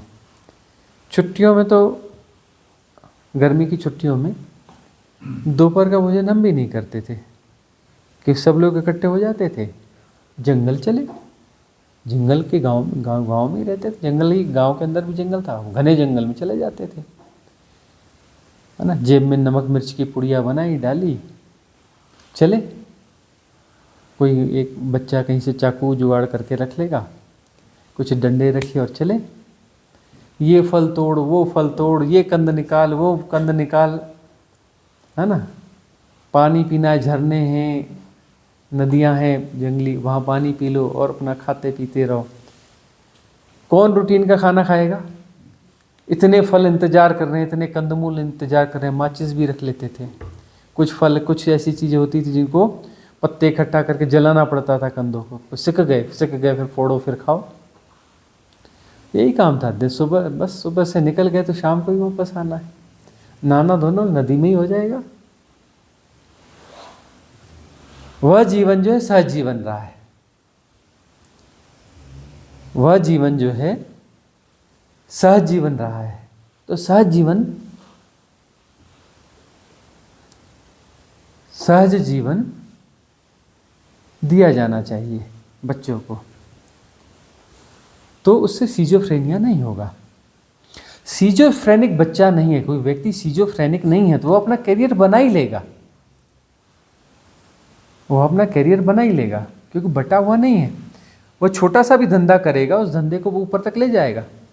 देखा नहीं है, जो सहज बच्चे रहे, कोई माइग्रेट होके आए भारत पाकिस्तान में, कहीं कहीं कुछ, कहीं ऐसे, वो सहज लोग रहे। उन्होंने संघर्ष किया, उनका पास कुछ नहीं था, छोटा सा कुछ था, उस छोटे से कुछ छोटा सा काम चालू किया, लेकिन उसमें 100% थे अपने उसमें, और छोटे से काम को बड़ा करते करते करते कहाँ तक ले गए वो लोग। उनके पास कोई स्किल नहीं, कोई कुछ नहीं, कोई बैक सपोर्ट नहीं, संघर्ष, 2 जून की रोटी का जुगाड़ नहीं, उन्होंने संघर्ष किया। हाँ, अरे अधिकतर बिजनेसमैन वही हैं जो हिंदू वहाँ से माइग्रेट होके आए दिल्ली में, बहुत सारी जगह हैं, और कहाँ से कहाँ पहुँच गए वो लोग। संघर्ष किया उन्होंने, उनके पास स्किल नहीं थे, कुछ नहीं थे, लेकिन सीजोफ्रेनिक नहीं थे ना, वह विपरीत परिस्थितियों में भी लड़खड़ाए नहीं, और जो बन पड़ा छोटा मोटा करते चले गए, और करते करते बहुत बड़ा कर लिया, कैरियर बना लिया उन्होंने अपना। तो बच्चों को स्वाभाविक जीवन देना चाहिए। अब ऐसे स्कूल खुल रहे हैं जहाँ स्वाभाविक जीवन दिया जा रहा है, और स्वाभाविक जीवन, अब स्कूल ऐसे होने चाहिए ना, स्कूल ऐसे होने जो इन्फ्लुएंस से बचाएं और इन्फ्लुएंस के प्रति अलर्ट करें। इन्फ्लुएंस तो हैं, तो ऐसे स्कूल हैं जो बताते हैं कि स्कूल हैं उनके चार्जेस बहुत ज़्यादा हैं। बहुत। जैसे गुड़गांव वगैरह में स्टार्ट किए या नोएडा में, जो नॉर्मल ये वाले स्कूल्स हैं वो स्कूल्स ज़्यादा हाँ, लेकिन उनके काम भी कुछ ऐसे हैं ना, तो उनको तो पूरे इन्फ्लुएंस से बचाना है। उनके पास टीचर्स बहुत ज़्यादा रहते हैं, टीचर्स की क्वालिटीज़ अलग होती है। ऐसा नहीं है कि एक टीचर है 100 बच्चों को पढ़ा रहा है, वो वाला काम नहीं है। 100 बच्चे हैं तो वहाँ पे बोले 20 टीचर, तो बोले कम हैं और टीचर लगेंगे। 100 बच्चों में से 20 टीचर, वो सोचते हैं कि टीचर और बढ़ाए जाएं और टीचर ढंग के ढूंढे जाएं। टीचर्स को प्रॉपर ट्रेंड करना है। टीचर्स में क्वालिटी है कि नहीं? टीचर्स में क्वालिटी तभी तो बच्चे में क्वालिटी आएगी। 20 बच्चे में 2 टीचर। हाँ, 20 बच्चे में 2 टीचर है। बहुत जल्दी देखना वो 20 बच्चे में तीसरा टीचर भी ले आएंगे, है ना। और उसके ऊपर में वो उनके सुपरवाइजर्स अलग हैं, और सुपरवाइज़रों की संख्या भी। सुपरवाइज़र मतलब वो जो मेन उसके फाउंडर्स हैं वो बहुत ज़्यादा इन्वॉल्व होते हैं, क्योंकि उनका बिजनेस ने वो एकदम ऐसा कोई जो बिजनेस मोटो से जो दूसरे स्कूल रहते हैं ना, वैसे नहीं है ये। उनकी अपनी अभिरुचि है, तो फाउंडर्स जो इसमें लगे रहते हैं। अब उनकी फीसेस से इनकी फीसेस ज़्यादा है। क्यों? क्योंकि उनके फाउंडर्स जो है 10 बिजनेस करते हैं, उसमें एक स्कूल है। उनके फाउंडर्स ऐसे हैं जो बाकी बिजनेस नहीं करते। उनका यही है कि किसी प्रकार से बाकी सब समेटो और इसी में अपने आप को खपा दो। वो उनका आनंद होता है ना, उसमें अपने आप को अपना जीवन पूरा लगाएंगे वो। टीचर्स की सैलरी भी लाख लाख रुपए। हाँ, टीचर्स की सैलरी भी लाख लाख रुपए है। वो टीचर्स की सैलरी, और क्योंकि ऐसे वो रट्टा वाले टीचर थोड़े ना चाहिए। हाँ, जो डिग्री पाली ये है, गोल्ड मेडलिस्ट है, उस टीचर की उस स्कूल में क्या वैल्यू है? वो उस एजुकेशन के खिलाफ हैं वो, तो उसको तो चाहिए नहीं। हो सकता है उसमें ऐसे टीचर हों जो फेल हों, 10वीं फेल हों, उसको रखेंगे और उसको देंगे लाख रुपए सैलरी, 2 लाख रुपए सैलरी। भैया 2 लाख सैलरी लो कि तुम आओ भैया, तुम्हारी ज़रूरत है यहाँ पर, तुम सच्चे टीचर हो सकते हो। 10वीं फेल हैं, लेकिन उनके व्यक्तित्व की क्वालिटीज़ कुछ अलग होंगी। उनका संग साथ आनंद देने वाला होगा, है ना। कबीरदास जी को अब ये जो प्रचलित स्कूल हैं नौकरी देंगे? चपरासी की नौकरी नहीं देंगे। चपरासी की नौकरी नहीं देंगे। क्या पढ़े हो? बोले कागज मसी छुओ नहीं। तो कागज मसी छुआ नहीं, तो भी हमारे यहाँ तो भाई वो चपरासी के लिए भी 12th पास चाहिए। तुमने तो कागज पेन छुआ नहीं। वो तो बोलेंगे हम तुमको झाड़ूदार भी नहीं रख सकते, निकलो यहाँ से, है ना। और अब ऐसे स्कूल खुलेंगे। अब वह जो है कैम्ब्रिज है, ऑक्सफोर्ड है, ये है ना, वहाँ पर प्रोफेसरशिप चाहिए, तो वहाँ ये डिग्रीज ज़रूरी नहीं होती। आपकी पर्सनालिटी देखी जाती है, कोई क्वालिटी देखी जाती है, उसके आधार पर आपको वहाँ प्रोफेसरशिप मिलती है। तो डिग्रीज अरे क्या रखना, डिग्रीज रहने दो। फाइल बोले फाइल वाइल की ज़रूरत नहीं है, हमें तुम्हें देखना है, तुम्हारी फाइल क्या देखेंगे, तुम क्या हो वह देखा जाता है। फाइल वाइल का चक्कर ही नहीं है। प्रोफेसरशिप में फाइल क्या करेगी?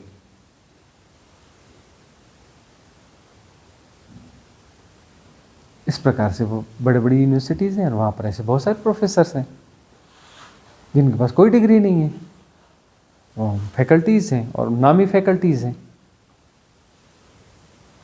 डिग्री कुछ भी नहीं है उनके पास में। इंडिया में भी ये पॉलिसी लागू हो गई है, अभी लागू हुई है।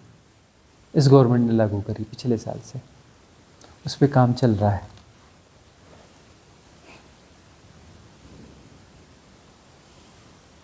तो शिक्षा बिल्कुल एक अलग ही चीज़ है। और शिक्षा, सम्यक शिक्षा का अर्थ है जो रॉन्ग इन्फ्लुएंस से बचा रही है। इन्फ्लुएंस भी तो शिक्षा ही है ना, सारे इन्फ्लुएंस से शिक्षा है। मतलब वो आपको बदल देती है, जो भी बदल देती है वो शिक्षा है। तो गलत शिक्षा और सही शिक्षा, तो गलत शिक्षा से जो बचाना है, ऐसी शिक्षा होनी चाहिए जो गलत शिक्षा से बचा दे।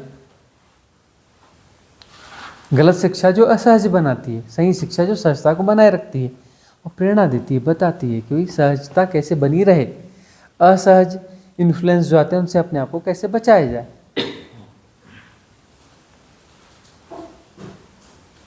ठीक है ना। इसमें माँ बाप की भूमिका है, स्कूल पे डिपेंड नहीं होना चाहिए। बच्चे के पहले शिक्षक उसके माँ बाप होते हैं। और वो हमेशा उसके शिक्षक बने रहने चाहिए। कौन से, कैसे शिक्षक? मित्रवत शिक्षक। जब हमने मुकेश जी और दीपिका के बच्चों की बात करी, तो वो जो है माँ बाप कौन है? बच्चों के मित्र हैं। वो मित्र हैं तो बहुत बहुत अच्छे शिक्षक हैं वो।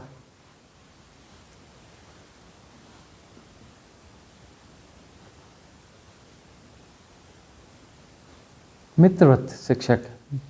माँ बाप को अपनी भूमिका निभानी पड़ेगी। अभी तो बच्चों को ऐसा बताया जाता है कि यह आना जरूरी है, यह मीटिंग में आना जरूरी है, ऐसा करना जरूरी है, यह जरूरी है, वह जरूरी है। जैसे कोई बहुत बड़ा कुछ हो रहा है और वहाँ जाके शिक्षा देखो तो एक घटिया सी शिक्षा दे रहे हैं। और तामझाम, ये मीटिंग, ये एक्सरसाइज, फलाना, यह वह, ये एक्टिविटी, यह किताबें खरीदो, ऐसी ड्रेस खरीदो। तामझाम पे ज़्यादा कुछ है और वहाँ जाके तो कुछ है ही नहीं। ऊपर की कवरिंग बहुत अच्छी है और बस। अंदर जो है वो बहुत कमजोर है। हाँ, ऊपर की बस। और अपना माँ बाप बिल्कुल ऐसे दबे पड़ते हैं। अब हमने पढ़ा तो क्या होता था? बस पिताजी कभी कभी बोलते, हाँ मास्टरों को बुलाओ, पूरे स्कूल वालों को, इतने बजे आ जाएंगे। वो ऐसा नहीं, मीटिंग का मतलब वहाँ नहीं, उनको बोलते उधर बुलाओ। हाँ, कैसा चल रहा है, क्या चल रहा है, ठीक से कर रहे हो कि नहीं, ऐसा ऐसा करना है, ठीक है, गड़बड़ तो नहीं करते? नहीं जी, नहीं करते। हाँ जाओ। मतलब अब जो है वो स्कूल मैनेजमेंट ऐसा डराता है पालकों को, ऐसा आना पड़ेगा, वो आना पड़ेगा, ऐसा करना पड़ेगा, वैसा करना पड़ेगा। और हम देखते थे कभी कभी महीने में एक आध बार उन सबके टीचर्स को बुला, बोले कितने स्कूल हैं सबको बुलाओ, अपने घर में बुला करके सबकी क्लास ले लेते थे। बराबर आते हो कि नहीं स्कूल में, ठीक करते हो कि नहीं, ऐसा तो नहीं करते, वैसा तो नहीं करते, उनको टाइट करते थे। देखो कुछ गड़बड़ करोगे तो हम कभी स्कूल आ जाएंगे चेक करने के लिए।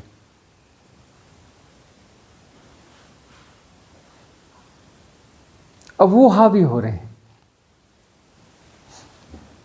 और हावी किस प्रकार से हो रहे हैं? बस उल्टा सीधा, पालकों को डराना, धमकाना, ऐसा नहीं, वैसा नहीं, यह नहीं, वह नहीं।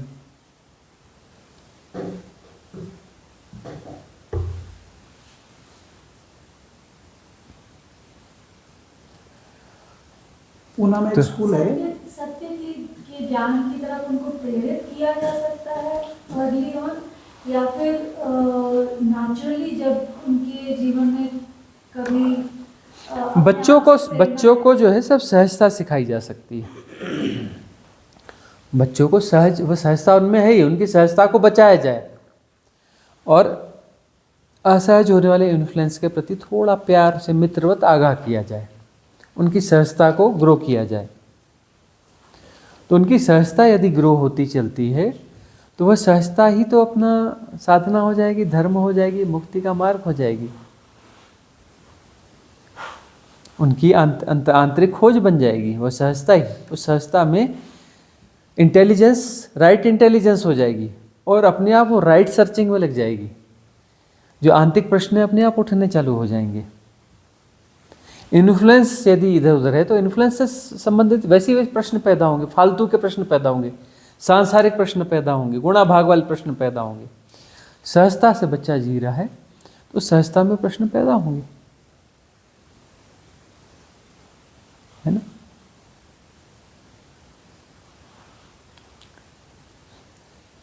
बड़ी गंभीर शिक्षाएं तो हमने ली नहीं, पीरियड्स लिमिटेड हुआ करते थे, गोलमाल हम स्कूल में खूब किया करते थे, जंगलों में भाग जाया करते थे, पढ़ते बहुत कम थे, परसेंटेज अच्छे लाते थे। तो अब उस सहजता में जो है लेकिन प्रश्न उठते थे अच्छे। शिक्षक ने यदि 2-4 प्रश्न किए तो बाद में हम उनको पकड़ लेते थे और हमारे प्रश्न का भी जवाब दे दो। समय क्या है, व्हाट इज टाइम, इन्फिनिटी क्या है, समझाओ। किताब की भाषा में नहीं समझाना। तो उनके प्रश्नों के उत्तर तो हम दे देते थे, हमारे प्रश्नों के उत्तर वो नहीं दे सकते थे, क्योंकि सहजता में जो है ऐसी चीजें उठती थी। अल्टीमेट क्वेश्चंस हम किया करते थे।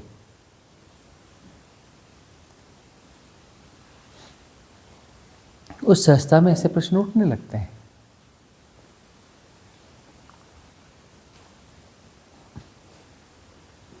आज की सभा यहाँ समाप्त की जाए।